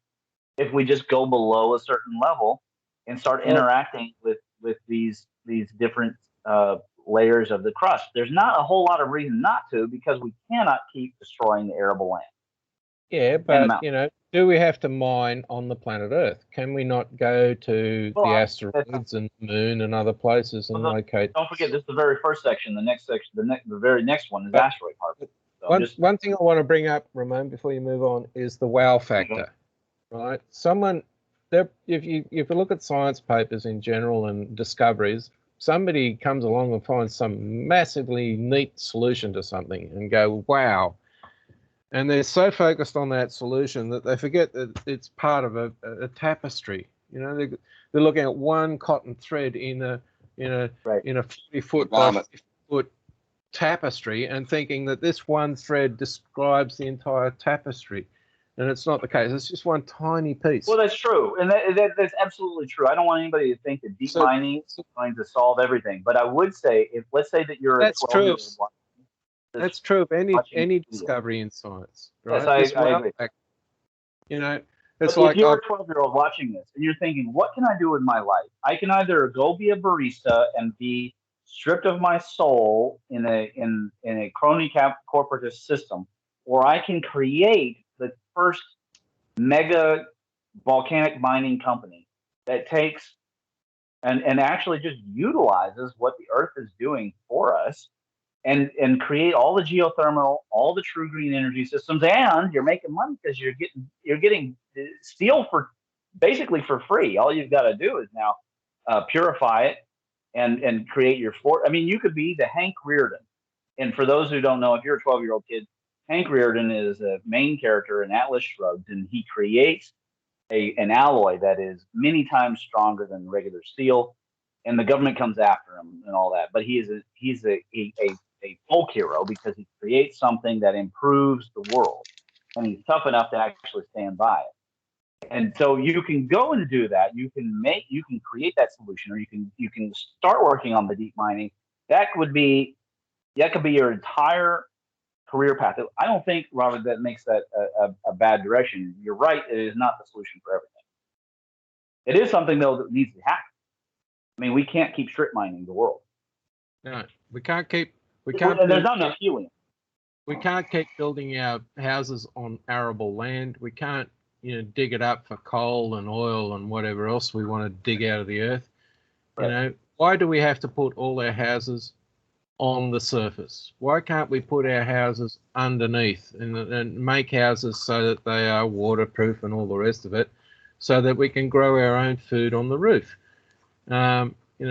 If you work out the square acreage or hectares, depending on your measurement system, of how much roof space there is on the planet, you will discover that most of it is in the arable land. And if you just put, a meter of dirt on your roof and built your houses big enough to hold it, strong enough to hold it up there, on the roof of your house, you've got your garden that gives you the food, so you don't have to go down to the supermarket and buy your veggies every 3 days. There's different ways of doing this sort of stuff. And in the past, everybody had the capacity to grow their own food. If there was a natural disaster that shut down our transport systems today, everybody that are listening to this would have massive problems in surviving, because we have to go to the supermarket to get our food. We can't go to our garden and get our food. Within a month. And these are issues that can be dealt with in a much better solution. And the way we've evolved our cities and transport systems and all the rest of it used to work. And Al Gore made, people go on about Al Gore being, some sort of neophyte or whatever. But he's been arguing about climate change since he discovered it in university in the 1950s and all the rest of it. One of the things that he says in his videos that's very important is we've got brand new technology. We've got a shovel. Just go and have a look at the size of shovels, guys. Now, a shovel in the 1850s is nothing like a shovel today. Right? The amount of dirt we can remove with a shovel today is staggering. But we've got ages old. Our thinking is still back 2,000 years ago. And we've got technology that can strip the planet bare of anything that we use for growing food. That's right. And we're converting it into gold bars. Can you eat gold bars? Will they keep you alive? Well, if you having gold bars is not going to help you if there's no food for you to eat. So, No, but the good news is there will be more than gold also inside the crust.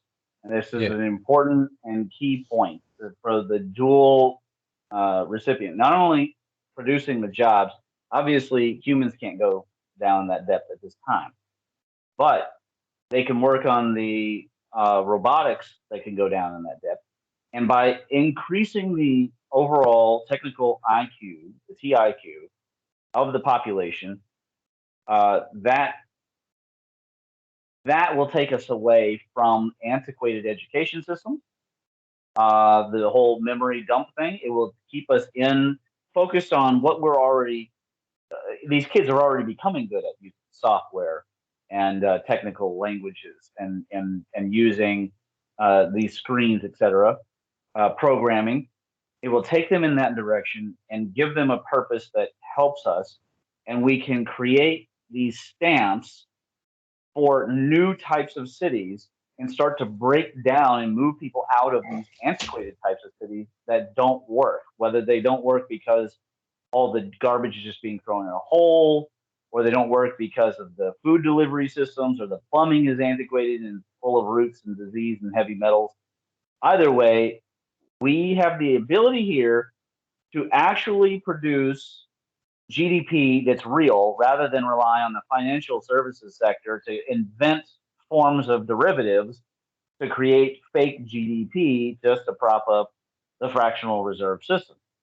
We can build things and we can do real things if people will focus on, again, on solutions rather than on the problems.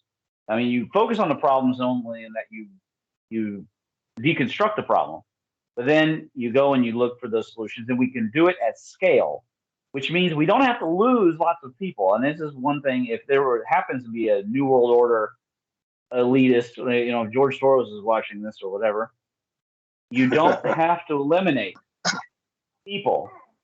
To do so reduces the human energy. Yeah, there are some people who are a so-called load on the system. However, actually, they have untapped processing that could be used in some way. And it's also a compassionate thing to do. My father, he used to work at he used to be an engineer at a place, and they built gas fire logs. And the place hired hundreds of illegals and ex-felons, etc. And then they reduced that. And it's like, well, where do those guys go and work? I mean, they need to work. They're not working. They're probably getting involved in stuff that they shouldn't be. So we can be compassionate, and we can design these these engineered solutions. So then the paper goes into like harvesting asteroids. That's a given. Electromagnetic launching instead of using rocket fuel. I think anybody with half a brain cell could realize that burning rocket fuel to get into space is a zero-sum game, because the things we need to take into space get heavier, which means that you need more rocket fuel, which just gets heavier. So then you need more rocket fuel just to cover the extra rocket fuel to have the armor or whatever else you're carrying up to space. Not something that's tenable. And of course, to have the electromagnetic launching, we're going to need better computing. We're going to need better engineering sources and energy sources. And that's where I get into the true green unlimited energy. We talk about some of these. We've talked about it on the show. We've talked about it in other places, Electric View, etc. There are forms of wind power that work. If you are a supporter of wind power, the question is, are you aware of the damage that the current wind power industry is doing to this planet? Are you aware, not just the birds? I mean, they can't even recycle these stupid things. There have been these vertical turbine systems have been in Iran for 1,200 years. It is completely possible to scale up wind power in a way that makes sense, and to do so in a way that doesn't destroy the environment. But you gotta say something to somebody, either to a politician or to engineers, or go and start that business and actually make it happen. There's lots of options: tidal turbines, earth resonation. We don't lack energy, and we don't lack even ideas for the energy. We just lack leaders to go and build these systems and actually make it happen. Then I step into the seed cloning and working on how to actually get these living systems out to the various planets, et cetera. And then I go through a bit of talking about the atmosphere and harvesting carbon dioxide, transferring from Venus to reduce its temperature and transfer it over to Mars, et cetera. And go through the satellite gold foil arrays, type beam laser, communications in space, building these huge webs of energy that are using Birkeland currents, transfer power and communications, water harvesting, all these kinds of things. Remember, though, that these technologies, they're all, they have to serve the needs of people in a forward thinking and surviving society. If we don't do it in that way, if it goes back into territorialism, we can use somebody's greed in a positive way, but we can't allow the greed of the individual to destroy the movement or the improvement of humanity's human energy and human momentum, which is what's been happening. That's what Robert's really getting at, is that we've allowed certain individuals. I remember there was a case, Duke Energy was totally caught dumping toxic waste into the water supply. And they more or less just said, well, oh, well, we'll just pay the fine. But that's not going to fly in the future, because there's not going to be enough clean water sources for that to be okay. And the water sources that are cleaning or purifying currently are becoming so antiquated that only the wealthy will be able to afford, home purification systems. We can't allow that to continue. That's something that just has to stop. It doesn't mean that all coal has to go away right away, but it does mean that we have to have accountability in the system. And the only way that's going to happen is if people know about it and care. If they start using these little, this is a supercomputer here. This is more powerful than a 1980 supercomputer. If they start using it for research and learning rather than just using it for entertainment. I have nothing against entertainment. I get plenty of entertainment. But I would implore the viewer to take the time to learn this cosmology and stop unplugging. The reason you're demoralized is, well, it's the agenda is demoralized you, but also because the scientific consensus and cosmology that's been in power for these last, almost 100 years now, has continuously made you doubt what it means to be human and to feel like you're going and accomplishing something. It used to be there. I mean, clearly, the late 1800s, it's not like, inherently they were smarter and better people, right? The reason they were exploding is that they had the values of the Enlightenment, and they were excited about it. They were so excited they gave people the impression that everyone needed to go to college, which isn't necessarily true at all. But we can have that again if you stop trusting irrationalist doctrines, like 2 + 2 = 5 kind of stuff, and start just, if you are a flat earther or a person who believes in giant trees, I applaud your skepticism of the mainstream. But I am appalled by the fact that you have abandoned rationality and thrown the baby out with the bathwater when there is a perfectly viable cosmology that has been always accepted by IEEE and in fact is older than Big Bang by far. This cosmology goes back all the way to before Isaac Newton. It goes back to the late 1500s, early 1600s. And this cosmology has ancient roots too, back to Egypt, Cleopatra. It goes back to ancient China. You can absolutely help your individual circuit, your network, get back on track. You just have to be willing to do the research and take the time. You do not have to make videos or papers, but begin to see the connection between the learning that is currently happening. It's going to happen regardless. Robert just made the point. They're finding the data. The data is there. It's just going to, they have to change. At this point, they're just making up words to go with it because they don't know what they're doing. And they don't realize other greater, smarter men have figured this stuff out before them. So that's going to happen regardless. but you can be a leader in this transition. And that's a great opportunity to have in an era where they're telling you that I mean, think of all the suicide rate. You do not have to be completely depressed and isolated and alone. You can join this. And it's free and it's open source. That's the best part about it. You know, we love talking to people who are new in it, especially kids, young. I have women get excited by this stuff, and they reach out and they want to know more. And I think that it's a fascinating way to do it. So, anyways, to finish off part one, you know, I just go through the different sections. I step through the state of current technology, such as the liquid rocket engines and the carbon nanotube, solar shielding issues, docking, printed circuit boards. I spent some time talking about the issues, you know, things that we have that, you know, you may have heard about as a viewer. You may have heard about superconductors. Here's the question. Did you know, as a viewer, that you can go down to Airgas and buy liquid nitrogen and do your own superconductor experiment? Now, I think that I put on the site, let me look here to verify. Where would I put this? I feel like somewhere on the site, I'm pretty sure, you can look for superconductor here.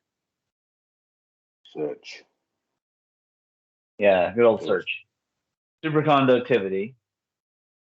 And I think I put a link on here to where you could actually buy a kit. The application. Yeah, here we go. So when you click the what is superconductivity, here's a buy your own starter kit for experimentation. And that takes you to Amazon. You can buy yourself a ceramic material. It's not obviously a high temp ceramic material, right? It's very standard stuff because this stuff is not cheap currently. And you can do this experiment that you see here on page 50. And it unlocks kids' minds. It blows, it's because it's real magic. You know, it's absolutely fantastic to watch. You do it over and over again. As soon as it crosses that temperature, whoop, it just levitates. No extra electricity involved. Fascinating stuff. And you can take this information and then bring it to people who aren't aware of it. You know, you could have like a family demo, or you can do it over Thanksgiving next year or something. And when you do that, people will start to ask the right questions. How is this universe supposed to work? See, people used to ask this stuff. I mean, the electronics was a huge deal in the 60s and 70s and 80s. We've become so software driven, people have forgotten how this stuff works and how important it is. And unless you were in the field, like people who are in space. But this aerospace stuff is taking off. If you're getting out of whatever is not working, brick and mortar business like restaurants or something, home healthcare, I don't know, and you want somewhere to go into aerospace, go into data. There's an entire field of science called operations research. Go into that, and learn how all this is working, and you will be connected to the future. And I reckon, aside from learning martial arts and how it should be done in prepping, it's going to be one of the best ways to guarantee that you are able to actually make it through. And that's where I stand on that issue. So it just ends with batteries and storage, talking about the current set of the pitiful condition of energy storage. But they are making huge strides. It's one of my favorite areas that they are making huge strides in. I also like the laser energy discharge, using lasers to ionize the air and then transfer arc, like 20 times the distance that they currently do. I talked briefly about the 3D internet and Web 4.0, et cetera. Of course, we're about the internet Web 3.0, and it's horrifying because Facebook is the leader in that. And that's just absolutely horrifying. If I had to make another appeal to the audience, is get involved in crypto while you can. Be a leader in decentralized finance. Please, we need help. Don't think that I can do it all. I can't do it all. You come and help. It's an excellent opportunity to work with the electric force and to make money. I mean, it's legal right now to print your own money. I mean, think about that. What a glorious thing. You can print your own money, digitally speaking. So yeah, that's part one of the Spacers paper. I reckon you guys probably have some comments. Yeah, the Spacers paper. Yeah, I haven't read a lot on that, but let's go back a little bit, Ramon, over what we talked about. So you said earlier, and Robert, mentioned about the science. I believe the biggest problem is we don't let the science keep evolving, so we get to a point whereby we stop it evolving because of the people controlling whatever's previously been in use. Right. Who's the we here? Are you talking about academia? Well, the we is the community, the people funding it, the whole thing. Right, so you talk about the 1800s, one of the big things then, and as you said before, some people did some experiments where, they went with electricity and that, and they would have all sorts of issues. But that was really in its early phases, where now we can't do that sort of thing. So that's limited in so many ways. We're putting so many limits on doing the science and making it so much that it's harder to do it in your back shed, if you get what I mean. So on the science, I think we have to allow the science to continue to evolve, and that's what and when you're talking about your wind farms, yes. Are they going to evolve, or in 30 years' time, are they still going to be building virtually the same ones they're building now, just a bigger generator on them? Probably that will be the answer, right? Instead of looking at how do you do it without having these massive turbines. Right? Well, So that was one. If the individual doesn't take the responsibility, I agree. I mean, at JFK, what did he say? So aside from saying we're going to get to space and their secret societies and the hex with them, and what he said was, "That's not what the country can do for me. Ask what I can do for the country." And that, to me, is the big difference between then and now. Yes. Which you could put into another way. It's not what the community can do for me. It's what I can do as part of the community. Exactly. Yeah. Right. And that comes down to your more smaller areas looking after themselves, so you don't have that big top-down thing. You have the smaller feeding up into the top, into that big bureaucracy type thing, instead of where we got the other way we seem to have it now. I might be wrong. The other thing I seen was we lost a massive opportunity probably around 1990 odd, when the Russian system and all that collapsed. Yes. And we lost an opportunity then, which probably can't be changed.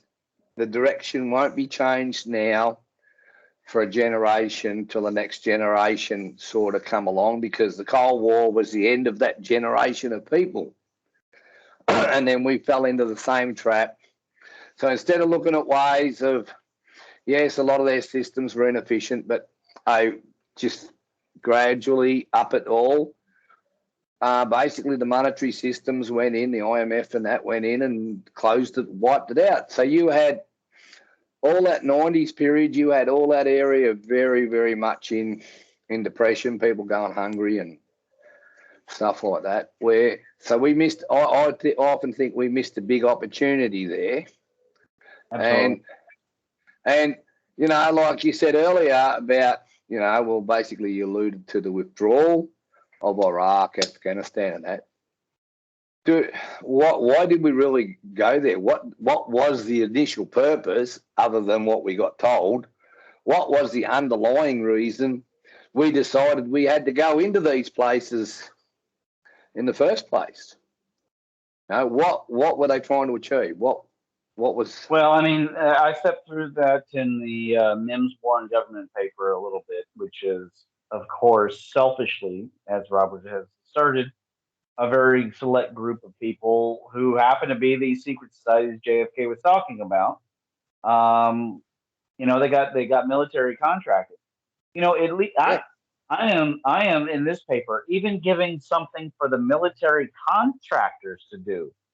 Right? They just in one of these tables, uh, uh, table 8, the percentage increase to go from the current size of our Earth and and Mars satellite grid is in the the thousands, right? It's in the tens of thousands of miles in the radius to the size of a 400 million mile radius for version 1 of getting out just to get out to Jupiter.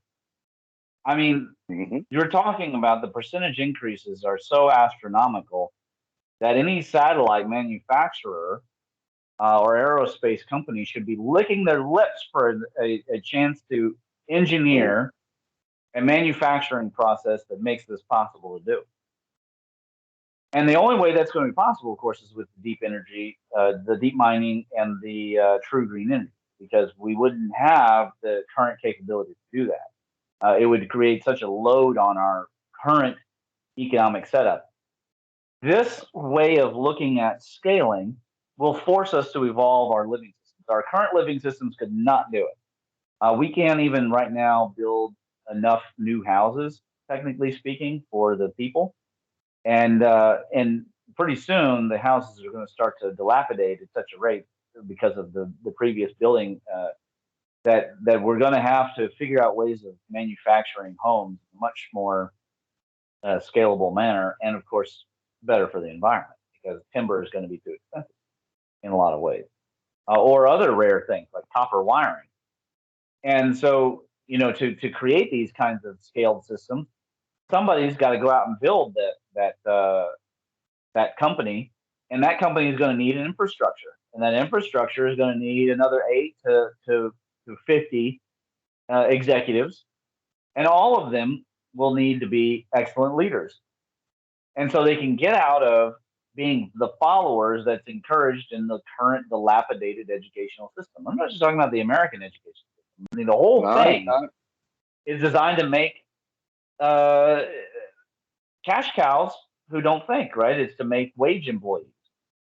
And the real economy has always been, it's not been factories. The real economy has always been small family owned businesses. Always. That's the real economy. And whether it's services or products. So the individual can go out. You don't have to have a mega space. You don't have to be SpaceX to be an aerospace company. You can have an aerospace company in your garage. This is the gig economy, right? There are small things that you can do to be a part of. That's what the Japanese did in the 60s and 70s with their car industry. They had masses of people basically in their back shed building components for cars. They didn't have the bigs, right? And that's why, and as we all know, by the mid-70s, they really were producing some vehicles that people wanted to buy. Exactly. And that came back to a lot of little people doing a lot of little bits. And then it came together. Yes, exactly. And unfortunately for them, they reached a land limit issue, but they could grow vertical if they want. They can get on the ocean. I cover in this paper the benefits of us having the underwater cities. Number one, when people look out and they see trash floating around, they'll want to clean it up. Number two, we're going to need those cities. We're going to need massively redeployable construction systems for these other planets and moons, etc., and for these extraterrestrial bases. And on top of that, we're going to need places for people to stay because we can't just have cyborgs. What's the point? You send out the cyborgs or the androids or whatever, and they go out and they terraform Mars. What, for them? No, for us, of course. And so, well, not me, but and not you, but our children's children's children.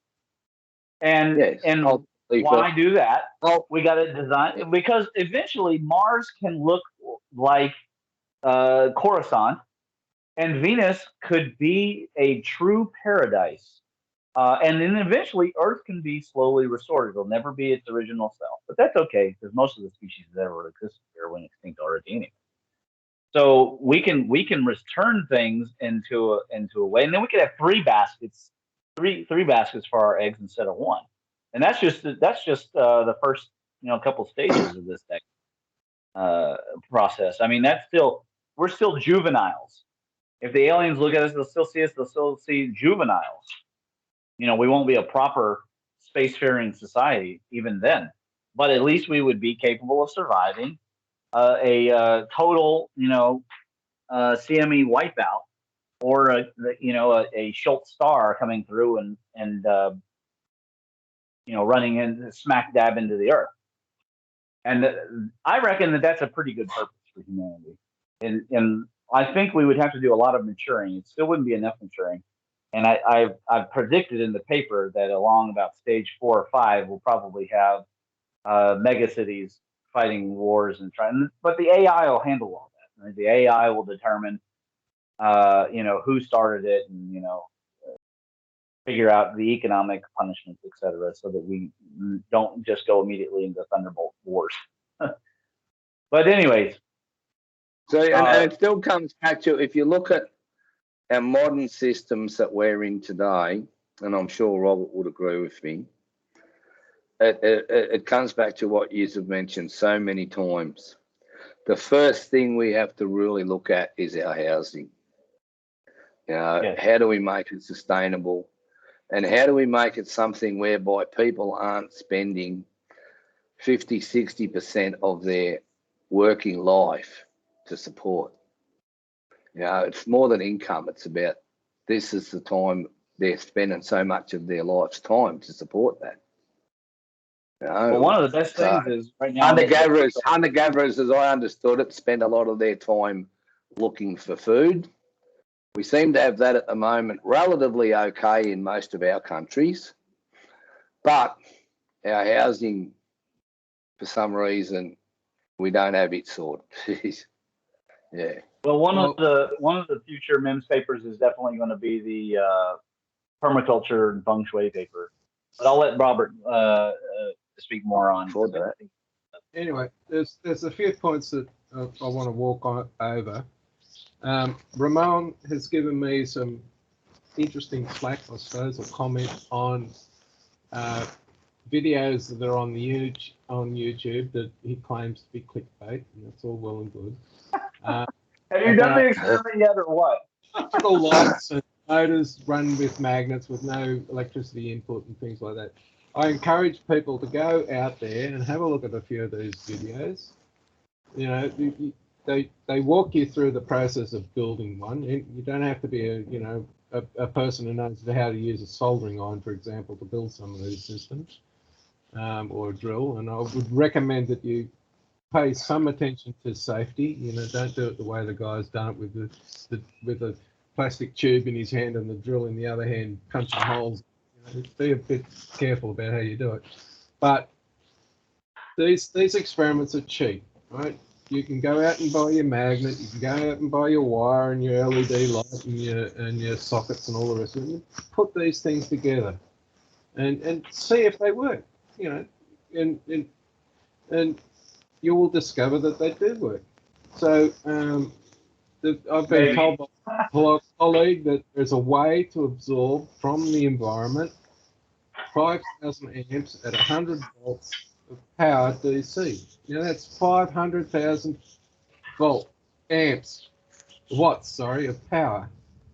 Now, a house needs about 5,000 watts. So if we can build a little substation mechanism that produces power for 100 houses, why the hell are we building our towers of fans to absorb wind energy to turn it into electricity? The current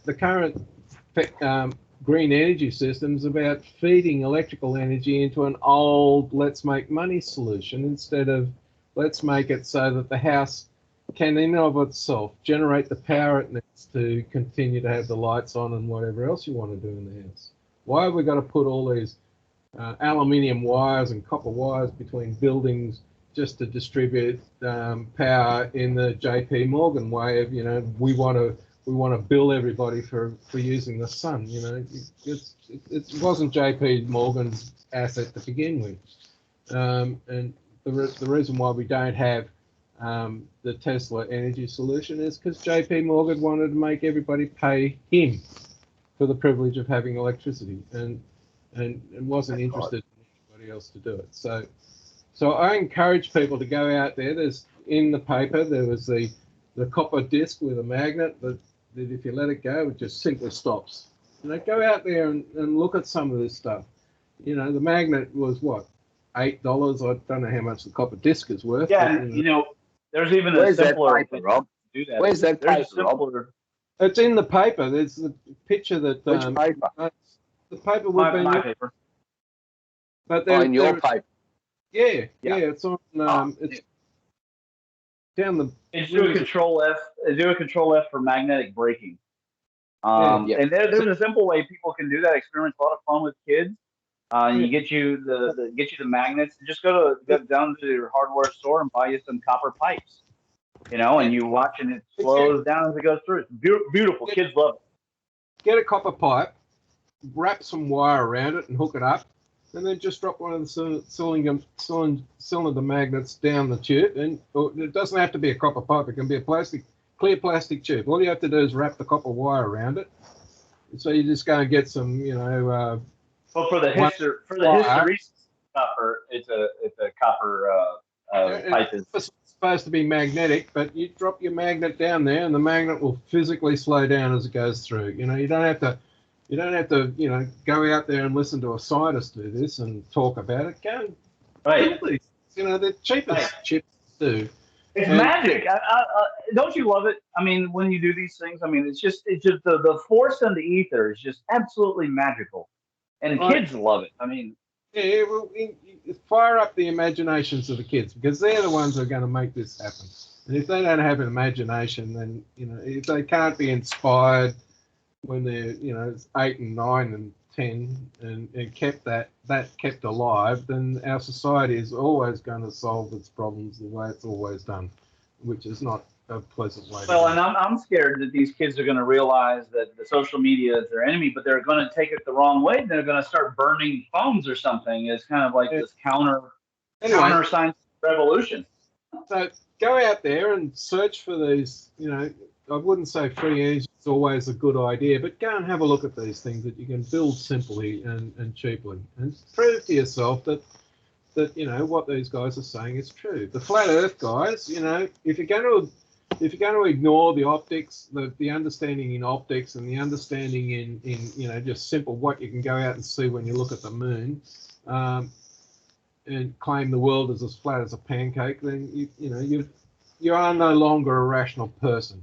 I don't care what you say. You can claim whatever you like, but you are not a science person. You are against any sort of advancement whatsoever.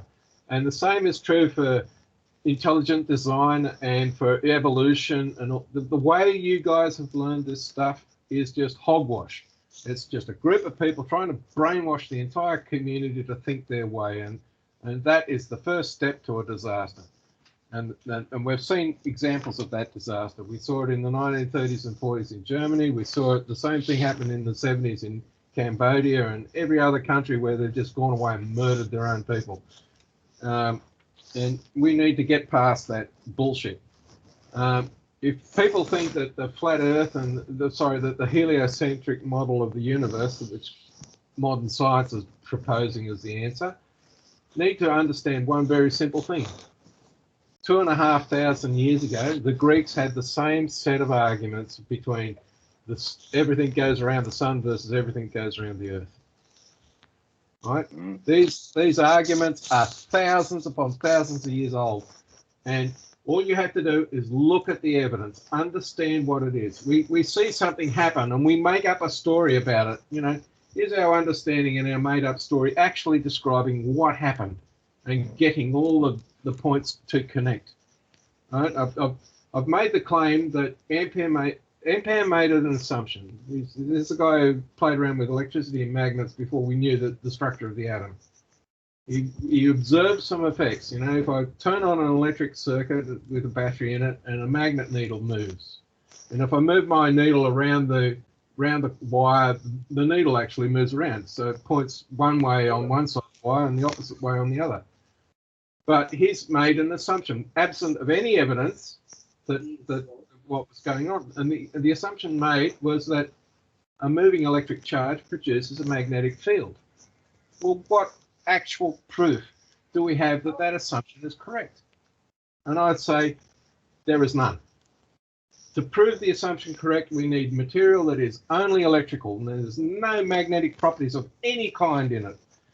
And then we need magnetic material that has no electrical properties of any kind in it. And if we get those two pieces of material and force them to interact and produce the response that Ampere observed, then the claim, the assumption, moves from being just an opinion to observed fact. And I will state this to anybody. I don't care how educated, I don't care what your qualifications are. You cannot create the material that is required for this experiment. The only material we know exists is a material that shows a monopole electric charge and a dipole magnetic field. And we have no proof that one creates the other. None whatsoever. But if I get this material that has an electric charge and a magnetic dipole and I move it in relation to other material that's exactly the same way, I will get an electrical response due to the electrical charge, and I will get a magnetic response due to the magnetic. And these two things are not cross-generational. And fundamental in our mathematics for electrodynamics is the assumption that a moving electric charge produces a magnetic field. And if that equation, that part of the mathematical solution is totally rubbish, our fundamentals for describing how electrical and magnetic processes work in the environment is flawed. We will not have the correct understanding and we'll keep running into problems. And with Maxwell's equations, they only work in specific circumstances, constrained circumstances. They do not apply in all circumstances. So that alone should tell us that we do not understand what's going on. So it's not just a case of, you know, listening to some guy talk about, oh, there's got to be black holes, or there's got to be this, or there's got to be that. We need to understand, is what this person's saying backed up by evidence? You know, it's claimed that nuclear fusion only works if you've got a huge gravitational mass. Go and look up Farnsworth fuses. They are a bell jar with a plasma ball in the middle, and you supply tritium to it and a bit of electricity, and you get a fusion reaction there in the lab. On the desk, where is the M-class star mass required to get that thing going? Because the gravitational theory says that's the only way you can do it. So, you know, we've got to look at the evidence. We've got to understand why the thinking went wrong. The reason why we have the gravity model and Einstein relativity and all the rest of it is a guy called Arthur Eddington wanted the sun to be a gas ball because that explained to his pet theory about how the stars work. And what we've got following the Sapphire project and just simple observe the sun is that all the nuclear fusion occurs in the coma, right, where it's 20 million degrees Celsius or Fahrenheit, doesn't really matter. And as you get closer to the photosphere, the temperature of that environment drops down to 6,000 degrees on the photosphere. And if we get a sunspot and we go into the sunspot, it's down to 3,000 degrees. Right? If the sun was a nuclear reactor, according to the standard model, a sunspot would be a white spot, not a black spot. Our understanding of what's going on is wrong. And nobody has, you know, when do we land on the sun? Well, we'll have to go at night so, you know, the sun doesn't burn us up.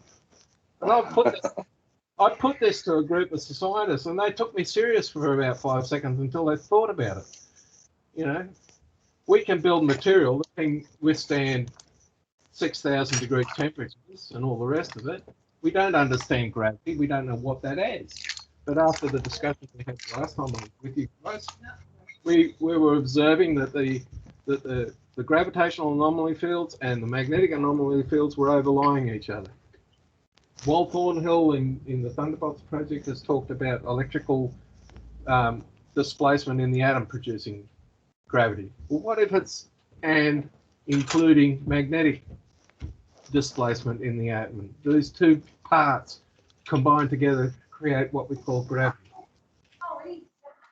So, you know, we've got to think about this a little bit more carefully. So that would be my second thing. Don't get lost in the wow, because the wow doesn't help us. We've got to look at the evidence, explain the evidence, explain why that evidence has to exist. And if we do that, we're on a better path. And I encourage. That reminds me, and I gotta respond to this. There is a free energy section on the gateway. Just go to the gravitation, click the little triangle, and click the kinematics page. Okay, it's on that page. We got electrokinematics, we got cymatics, free energy, and turbulence laminar flow. So I just want to point that out. And at the bottom, Robert, this is just for you. I did this for you. I've embedded this practical guide to free energy devices.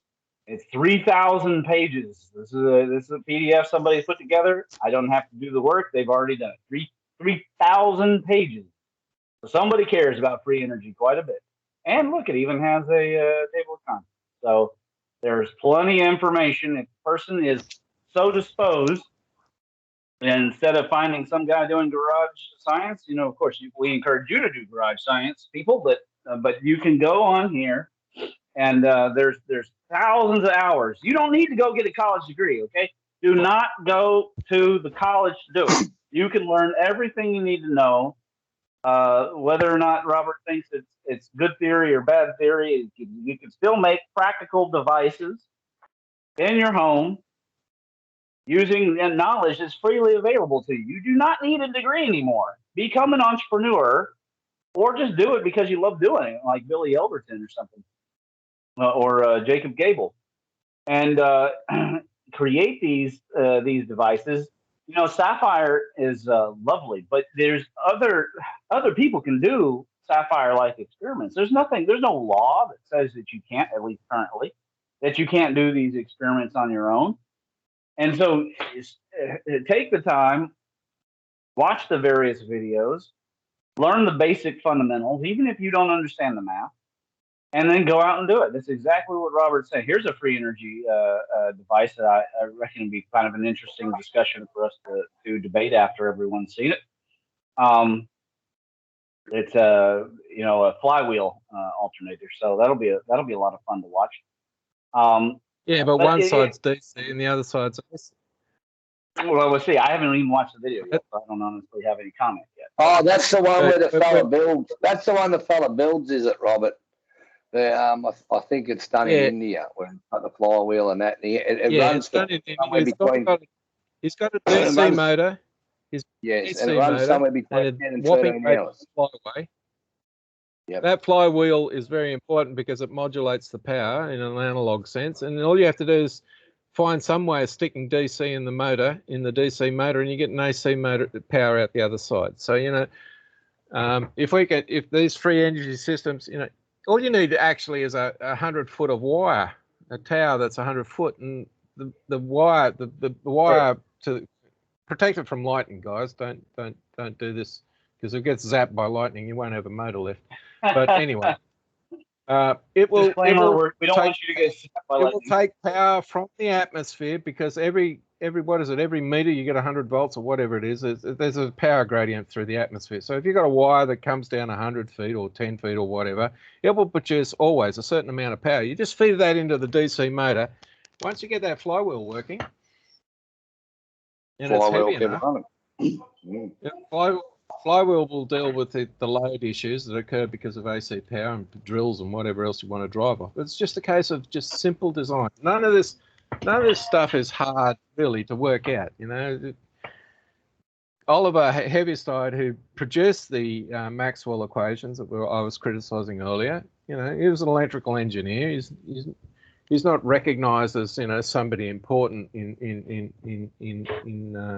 mainstream. He tends to get ignored. But here's a guy who gave us the mathematics to allow simple systems to be well enough described so you can build these things. Right? I'm not saying Maxwell's equations are entirely wrong. They're wrong, but they're pretty close to what's really going. They're excessive. Yeah. They're kind of like one of those giant engines on the top of a super sport. Yeah, you get more horsepower, but that's not the best way to do it. Yes. But anyway, so with these systems, if you can provide the DC to the flywheel to keep it rotating, then you get whatever AC or DC you want out of it. It doesn't really matter. And there are different ways of generating energy. If every house had that motor system that we were looking at just a few seconds ago, and solar panels on their roof, for example, and solar panels aren't necessarily the best way of doing it, but your solar panel drives the DC motor and then spins a flywheel and keeps your AC going, and during the day you've got reliable AC power, 5,000 amps or whatever you want, 5,000 watts of power to drive your electrical systems inside the house. It's just at night time the whole thing switches off, you know. Is that a bad thing? Well, human beings are, you know, grew up with going to sleep at night, so, you know, maybe it's not such a bad thing. But, you know, there are other ways of generating energy that will work at night. You know, if you use the vertical access wind turbines and you have a few of them sticking on your house, well, you know, when the sun don't shine, the wind will probably blow, and if that doesn't work, well, you can add a water tower. All you need is a 30-foot drop, and you can generate the power to drive your DC motor. So there's 3 different ways of doing it. If you want to pump your water from the below storage, the tank in the ground up to the tank that's going to do a gravity feed, you just use the hot water systems to boil the water to lift it from. That does remind me, on the site there is another section. If people click again the main cosmology and click the triangle next to EU General, there's an engines and generators section. So in the generators, there's a make your own generator. There's more information about flywheel energy storage. And I believe in the make your own generator, I've embedded one of the videos that's washing machine generation. So yeah, there's various steps on how to build the washing machine generators, and there's various papers, guidelines on how to make your own. I turned a washing machine motor into a 220-volt electric generator. There you go, right there. Yeah. But before you go, all you have to do on the EPMC site, it's actually pretty good, Ramon. I've got to give you credit. Is you put in the search whatever you're looking for, and it will come up. It's better than Google. I just wrote in engines and generators, and it came up with the whole. Just for those people, we're encouraging you to go out and build these things and play with them, but just remember safety. All right. Yes. If you're playing around with AC power, be careful. You know, use rubber gloves and rubber-soled shoes for a reason. You know, you don't want to get the electricity through your body. It will not do you a lot of good. Take the time to understand how to use electrical safety. And if you don't know what you're doing, if you don't understand it properly, go and talk to an electrician who does understand how to build safe systems. All right. Well, I seen a system the other week where a person's got solar power, plenty of solar power, and what they've decided for storage is they'll make hydrogen to use when they don't have enough electricity, solar, right? So what they've done is they've basically got, you know, electrodes in there to get the hydrogen off, and then he's using a compressor off a fridge to suck the hydrogen off that and just put it in the gas bottles. I thought, geez, potentially got a nice bomb there, hasn't he? Yeah. Right. Speaking of which, so again, that comes down to what you're saying, Rob. Just think about what you're actually doing. Right. Yeah. And that gives me a chance also to mention, if you want a little bit more information, of course, there's the King of Random videos are okay, but this guy right here, he's the legit Nighthawk and Light. He shows you how, you know, you can use sound to make electricity, you can use electricity to make sound, how to generate various kinds of materials, and cooking hot dogs with, you know, in midair, like various flow. I mean, his channel is fantastic. He's got here how to convert wood into natural gas, like blocks of wood. Not that I recommend that. I'm just saying that if you're interested in this kind of alternative science and doing it yourself, I mean, here he's making ruby. He's making ruby in a microwave. I mean, it's crazy. So Nighthawk and Light. I'll put a link to his channel in the description as well. So the thing is, you know, remember to learn this stuff in a careful way, and don't try and build the biggest solution first up. You know, do the little bits first. Understand what the dangers are and all the rest of it. Like the Thompson lighting machine, where you just run water between copper rings and you produce electrical voltage. The issue to remember is that in some of the videos, the 1 inch gap which is sparking is 40,000 volts at a fairly decent power amperage.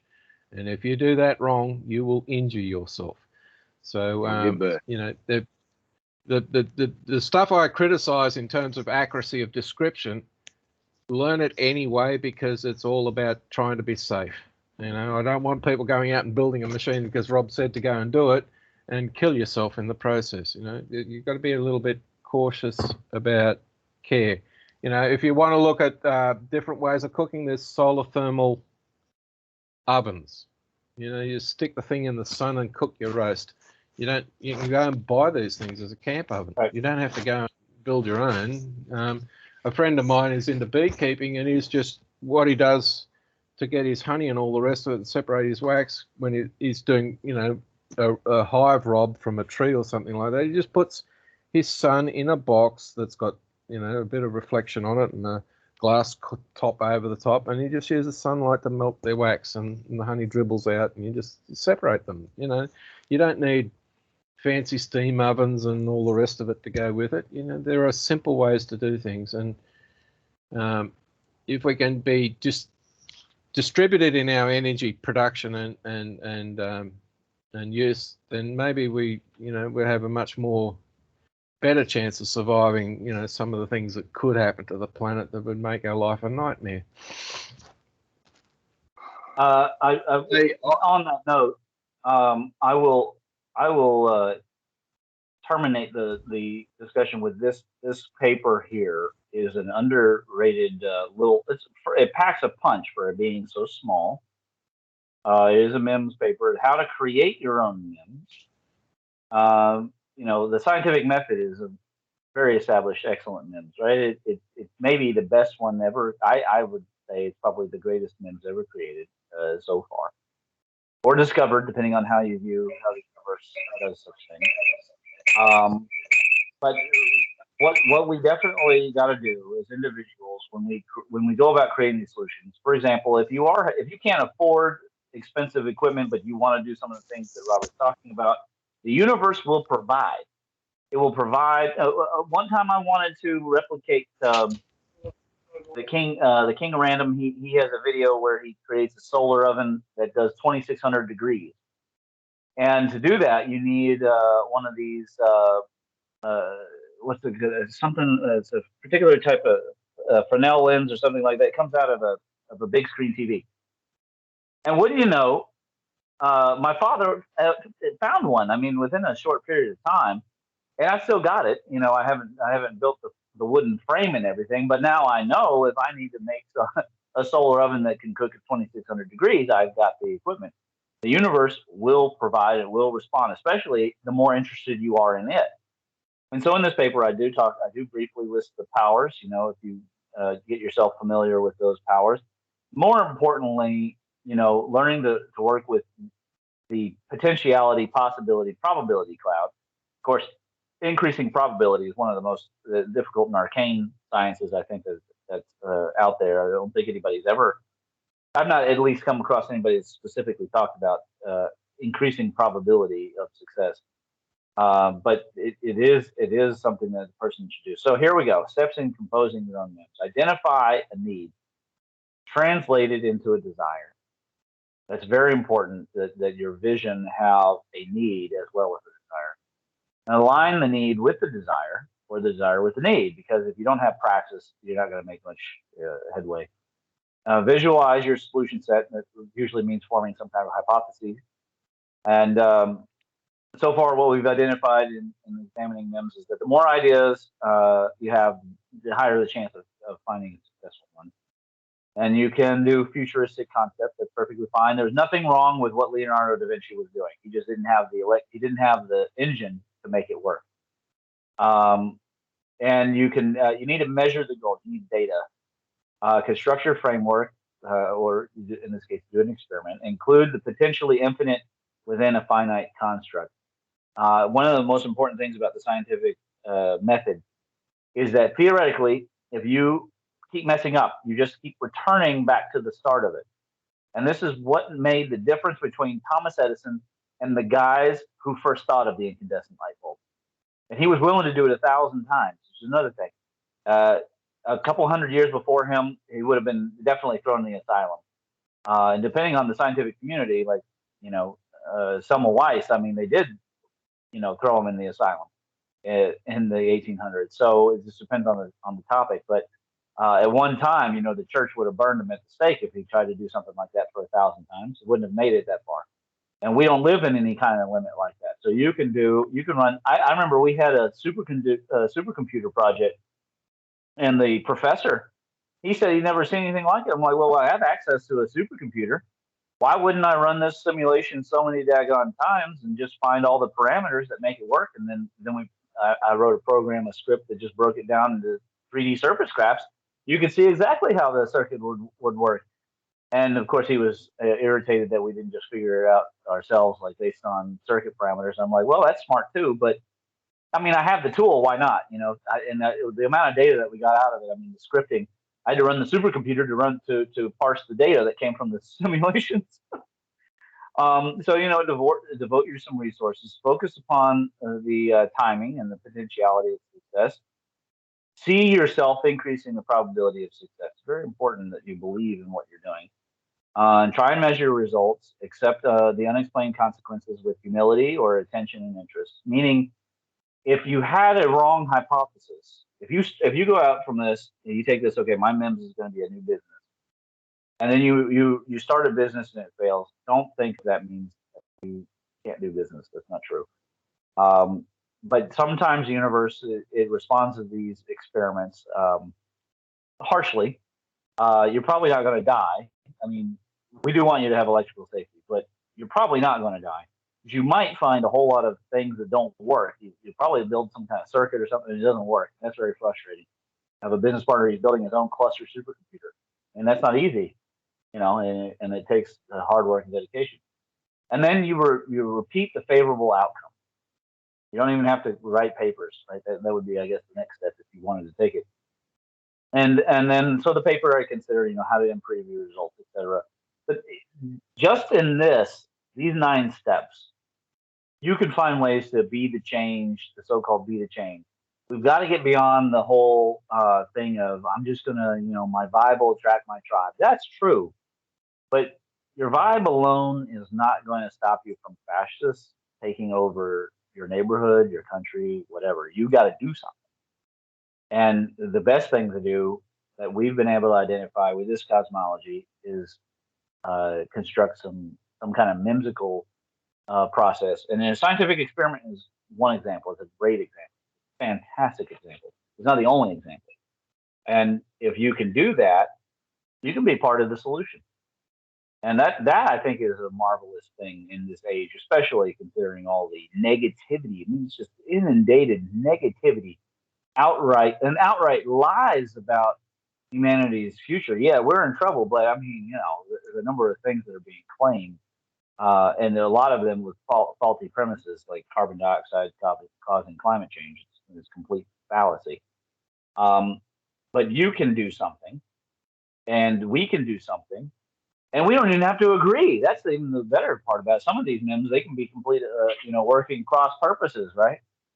In the Spacers paper, I was talking about there being function specific AI that then go after targeted AI, and those targeted AI is actually looking for their weaknesses or even for downright evil, and even going around and policing the centralized AI that are being produced by all these mega corporations, right? Facebook and Apple and Twitter and everything. You can learn to build AI, and these AI can be the police. Then you're not even doing the policing yourself, and who knows? Maybe it's finding evidence.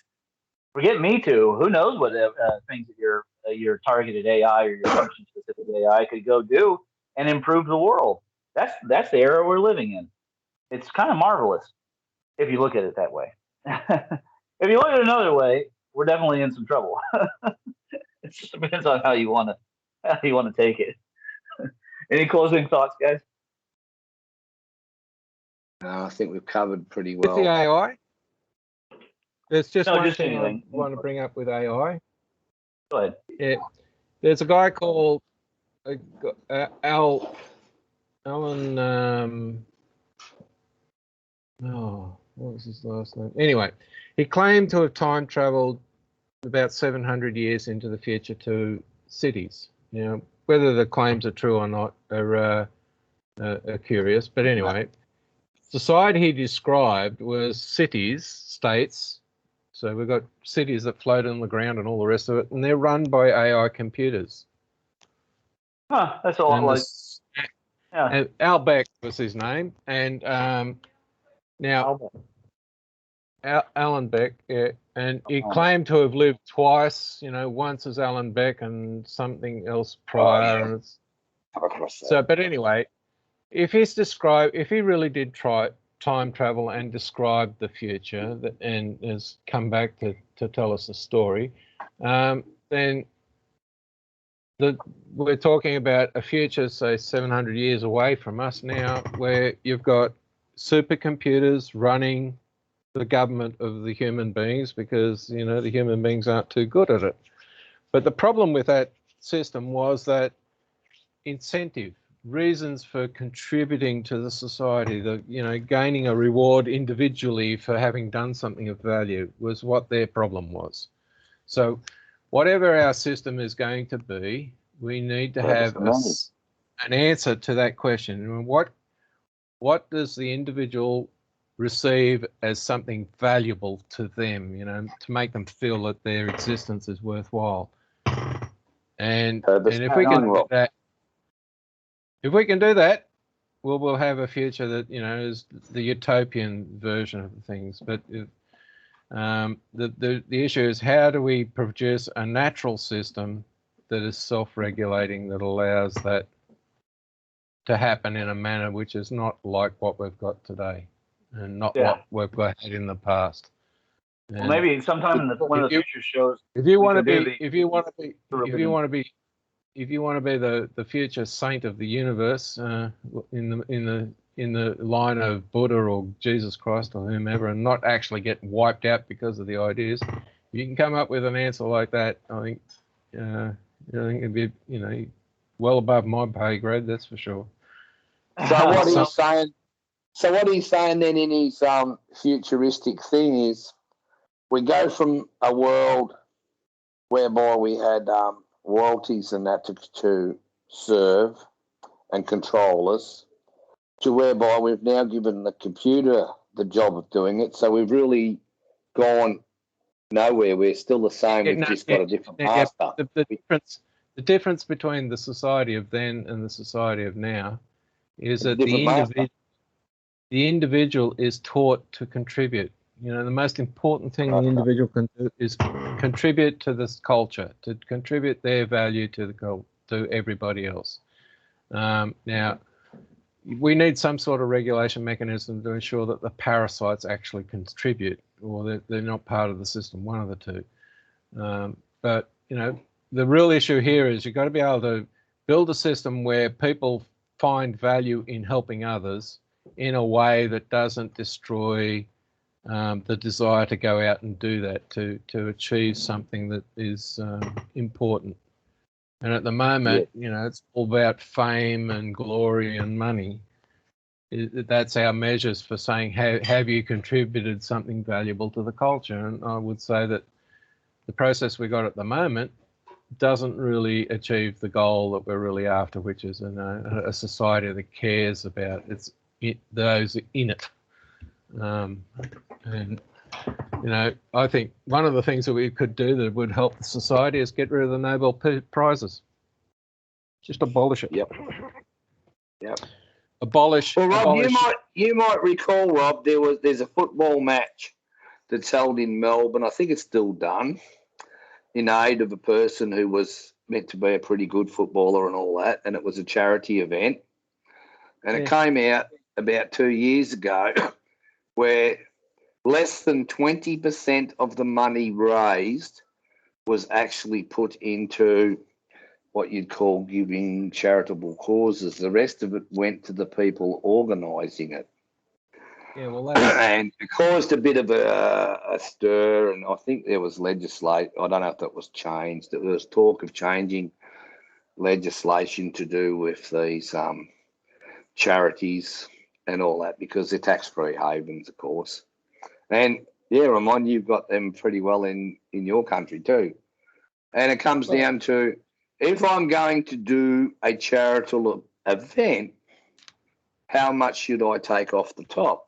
And you look at so many of them now where you see them asking for money to save the koala or the lion or whatever. And I always ask myself the question, I wonder how much of that money actually goes to however they're trying to do that. You know, the answer is not very much at all. 8 cents in the dollar, probably. But if we look at the natural disaster relief funds thing, right? Yep. Australia's horrible floods in the last 10 years. We got floods where I live, which didn't have a lot of people, but did a lot of damage. A year later, we had massive bush grass fire effects that absorbed. You know, we get Tasmania, Victoria, and half of New South Wales in area, and we burn it all out. That's the area that got burnt. Yes. And the year before, it was floods in one of the major river systems, the biggest one in the state. Yeah. Then in the east, in Queensland, you had the whole of the Brisbane Valley and numerous areas around it, which got completely flooded, and it did billions of dollars worth of damage.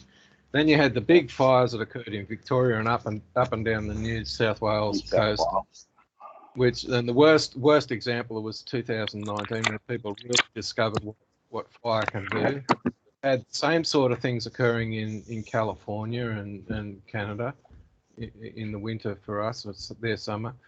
And people have been going out there saying, you know, we've got this appeal to help the people who have suffered the bushfire impact or the flood impact and all the rest of it. And you've got organisations like Red Cross and all the rest of it. Now, they collected lots of money, which is okay, but because these are charitable organisations like the Red Cross, they're not just providing people with aid for bushfires, they're providing people with aid for all sorts of things. And not all the money that was raised in the bushfire appeal went to the people who were dramatically affected by it. And the Red Cross is trying to help all these people in trouble, and the impetus for giving money is this bushfire thing. And if the public out there discover that all the money that they're giving for bushfire relief is going to other things than what they wanted to give it to, then you're going to always cause a problem. So the issue here is how do we create a support mechanism for these sorts of disasters? Because they're not going to go away. You know, you got that volcano that's happening where in the Canary Islands, is it off Spain. Yeah. You know, people are losing their houses. You know, here comes the lava and goodbye to your house. The same things occurred on the main island in Hawaii and elsewhere around the planet. And people, you know, see these people suffer total loss of everything, and they want to go out there and give and help them re-establish. But the money gets diverted on the way through, and that's what upsets people, is that the money's diverted. It's not going to the person who suffered the loss or the family that suffered the loss. So, you know, this is where regulation becomes important, and it costs money to collect and distribute, but it doesn't cost 80%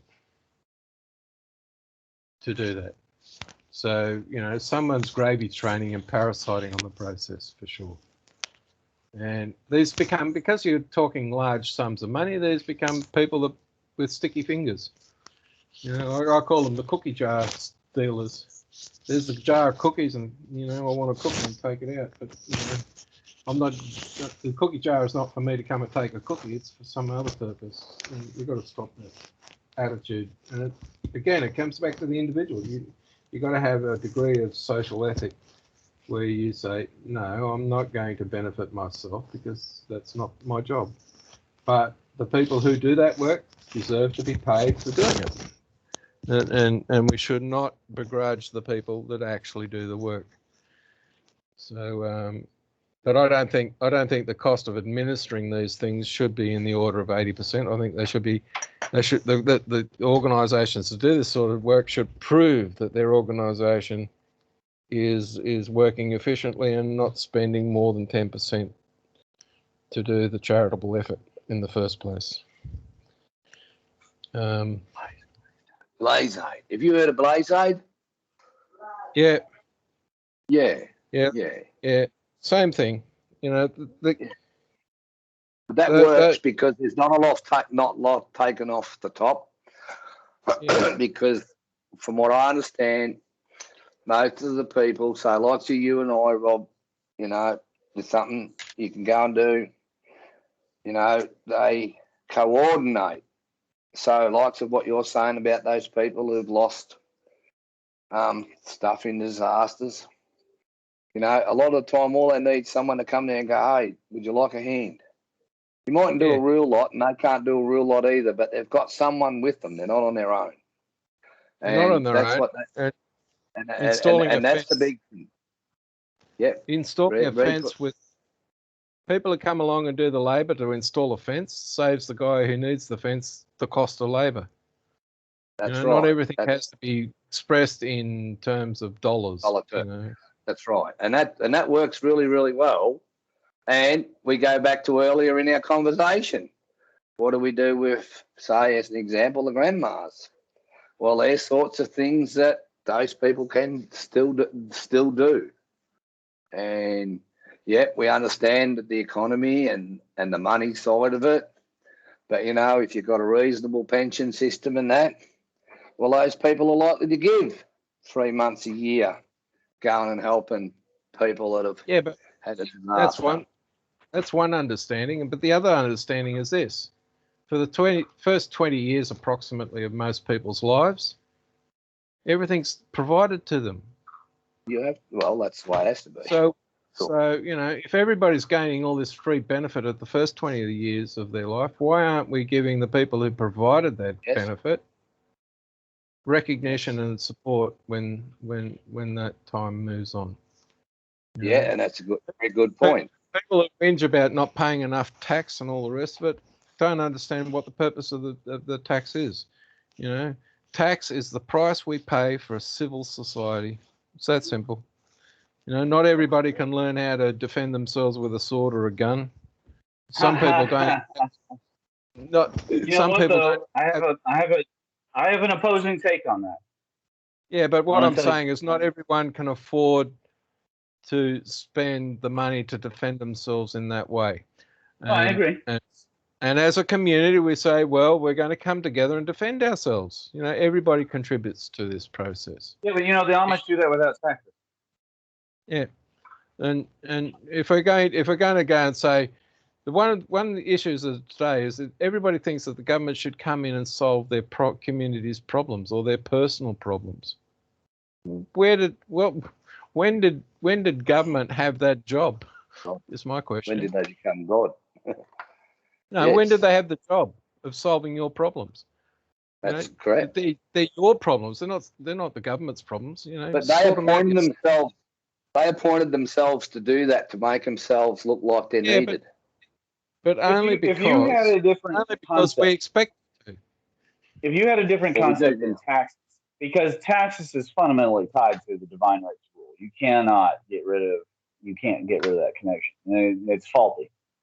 But if you had a different kind of system, which was a far more voluntary, you know, just like an app where you can determine what you're contributing to. Of course, the fundamental contributions of, you know, roads and utilities selected.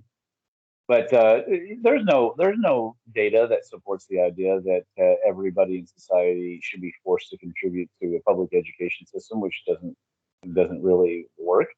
There's no data to support that. So we can do better than, you know, the old sheriff of Nottingham coming around and you know, hitting the little boot to get the jingly coins to fall out. We can do better than that, because what we do know for sure is that government is the worst memes ever created, will absolutely rob the people to pay the elite.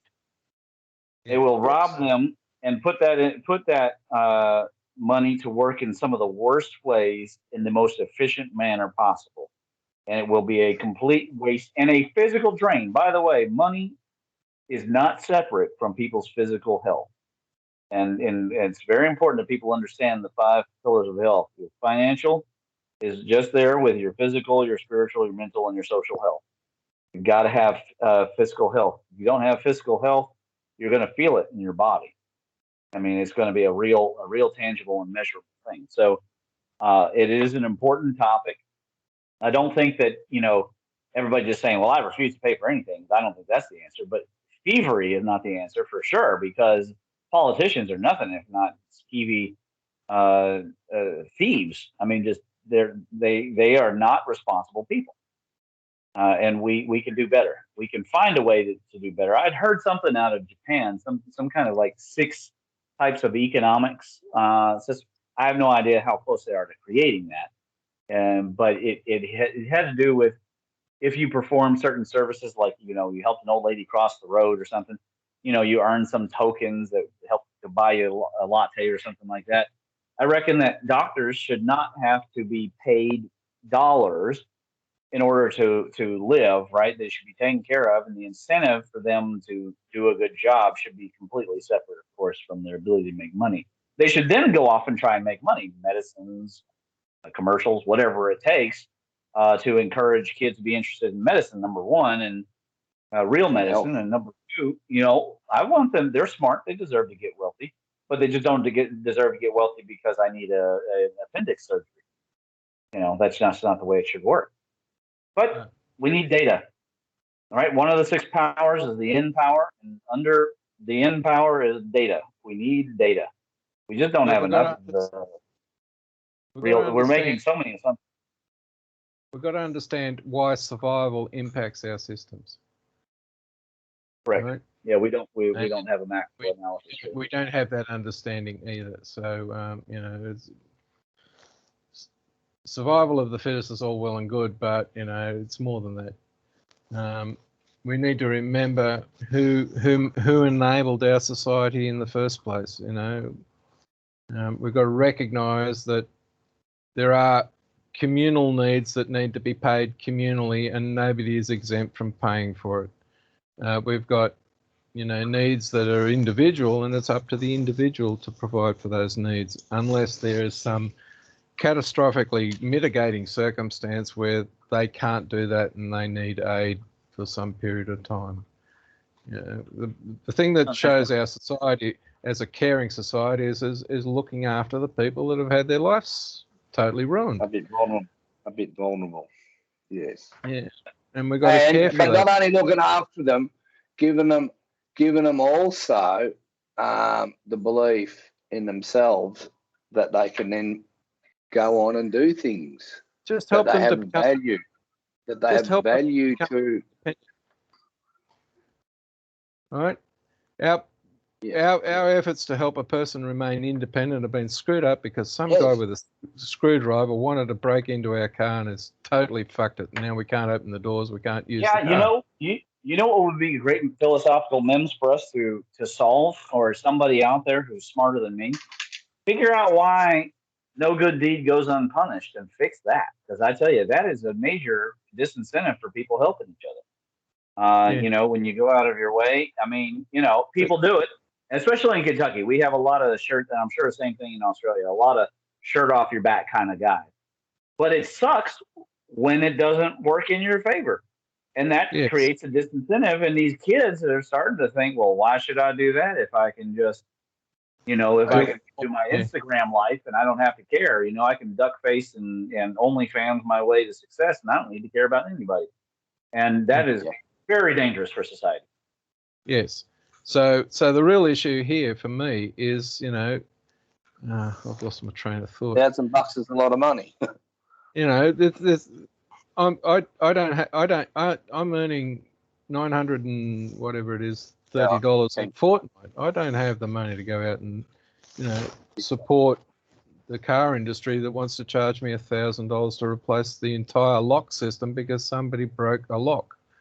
The locks will break. This one was deliberate, but they will fail, and you got to go and buy the entire system to replace one single component. And that's just ripping people off. And that comes. We're talking about something in terms of components that's maybe $10, $20, and they're charging you $750 for it or $1,000 for it. And that's just thievery. There's no justification for that at all. And that's bad design. No, it's really. just. And that comes back to but that also comes back to an argument that is also going on at the moment about right to repair. Things should be made. Also, so like you said, $750, you've got to buy the whole lot. Why can't, and what you said, why can't you just buy that one lock that that one component that needs to be replaced? And I'm sure possibly you could get the bit somewhere, maybe. But I understand what you're saying, Robert, and that comes back to also right to repair. Things should be designed to be repairable because, like you say, they can fail out of just natural wear and tear. Yes. Well, the classic example is that, there's a glass rotisserie oven that's got a big glass bowl and a heating element that's fan forced above, which has got a glass surround, right? And there are a number of manufacturers that make these things. Now, there is a type of glass that will, due to heating stress of ovens, where we're talking going 500 degrees or 600 degrees in temperature Celsius, that the glass will not, it will continue to be completely safe. Well, the oven that we've had a problem with is shattered, just like car windscreens used to do in the 60s, and they just say, oh, it's tempered glass. Well, tempered glass shouldn't be used in that cooking oven at all. It should be the thermal glass that will withstand 500 degree temperatures, will not shatter. You can drop it from, a meter above the ground and it will not break, it will not shatter. And it's all a case of, putting the correct glass in that device to begin with. And as far as I'm concerned, this particular cooker that I've got an issue with, and they produce a fry pan that's got the same glass in it, those products should be banned from sale outright. That when these things come in, each batch that comes in, one of these things should be dragged out of the box at random and dropped on the ground to prove that it won't break. And if it doesn't break, it's packed up and shipped back to whoever made it and tell them to, give our money back or do it properly and just make the stuff so that it works. Now, but everybody wants it done at the cheapest possible price, so they go off to the person that will pay the lowest wages and use the cheapest materials to do a device that mostly works. These things here, should last a lot longer than 1 year. You go to the shops and buy a pair of shoes and they fall apart in 6 months. And you have to go and buy another pair of shoes that fall apart in 6 months. When I was a young kid, 20 years old, which is 42 years ago, you bought a pair of shoes, you had them for 5-10 years, not for 6 months.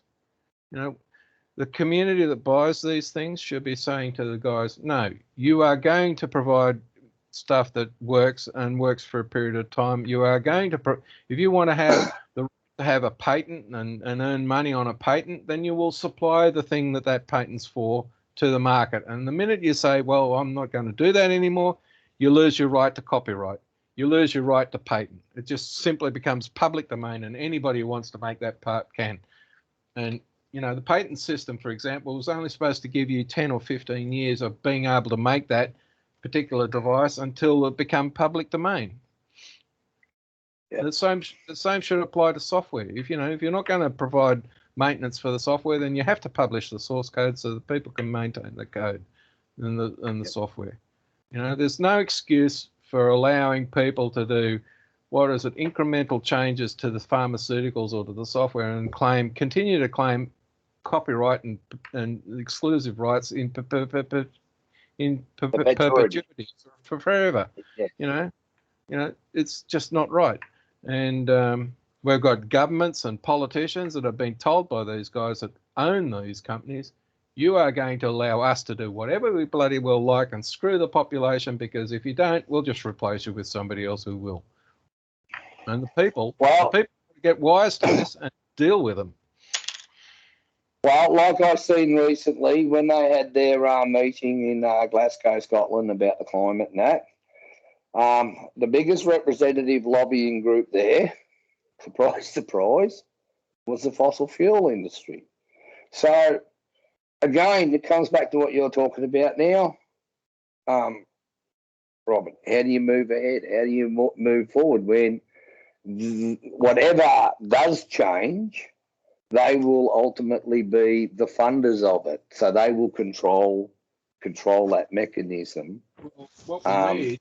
And that comes back to what you're talking about with the oven. I know what you're talking about, because remember back years ago, you buy these sort of glass cups, and then it came out that, hey, these things here, you can put hot water in them, and if they're the wrong temperature, they will explode. Yes. And gradually they disappeared. Same thing. If we can make glassware, it won't break. Yes. Right. But you see, how do I get you consume if you buy a set of glasses that are going to last you 30 years? Yeah, well, the guys who make glasses, cups and things, aren't going to be, making a lot of money every year. They make it when people set up house, and that's it. Which is the way it used. Our consumer system. Yeah, so the Japanese have done the world a disservice with obsolescence, planned obsolescence. That is waste of resources. I don't think they invented that. Well, whoever What's invented that? it. One? I said I don't think they invented that.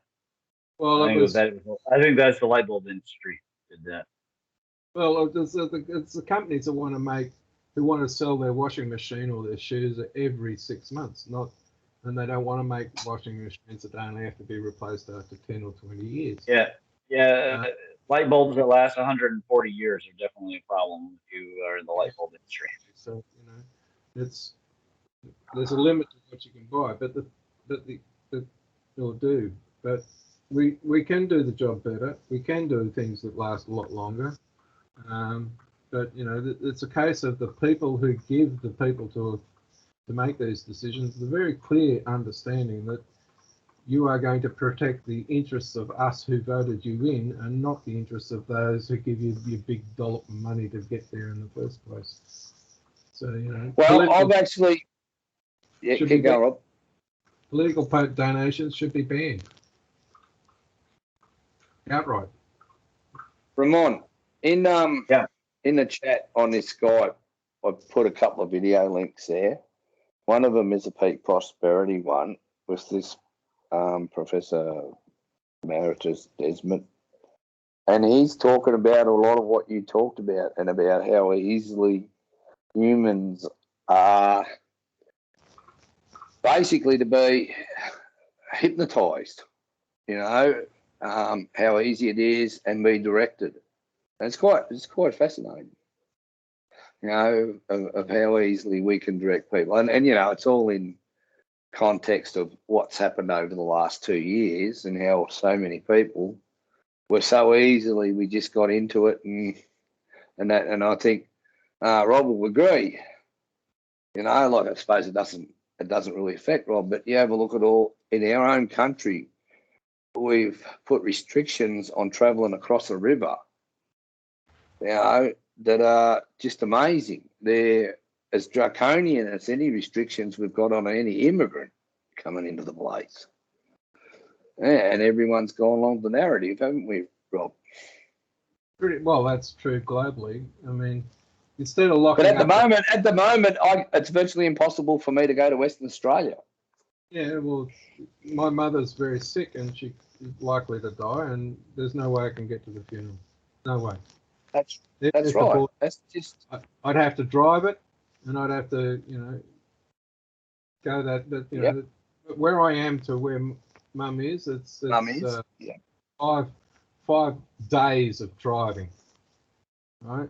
If I want to go by air, it's 10 hours or so to get there, and I've got to have this immunity certificate to go. and there's Yep. no And then when you get there, you've got to have tests. And then when you come home, you've got to have What a tests load of prior. bullets. You've got to have tests. You've got to have tests when you get home, and then lock up for so many days. Well, it's worse than any conditions we impose Well, it's on worse than our immigrants. the internal Soviet transport Yes. inside the Soviet Union, where you had to go and get your permission to travel from one town to another. We're Soviet era lockdown travel restrictions.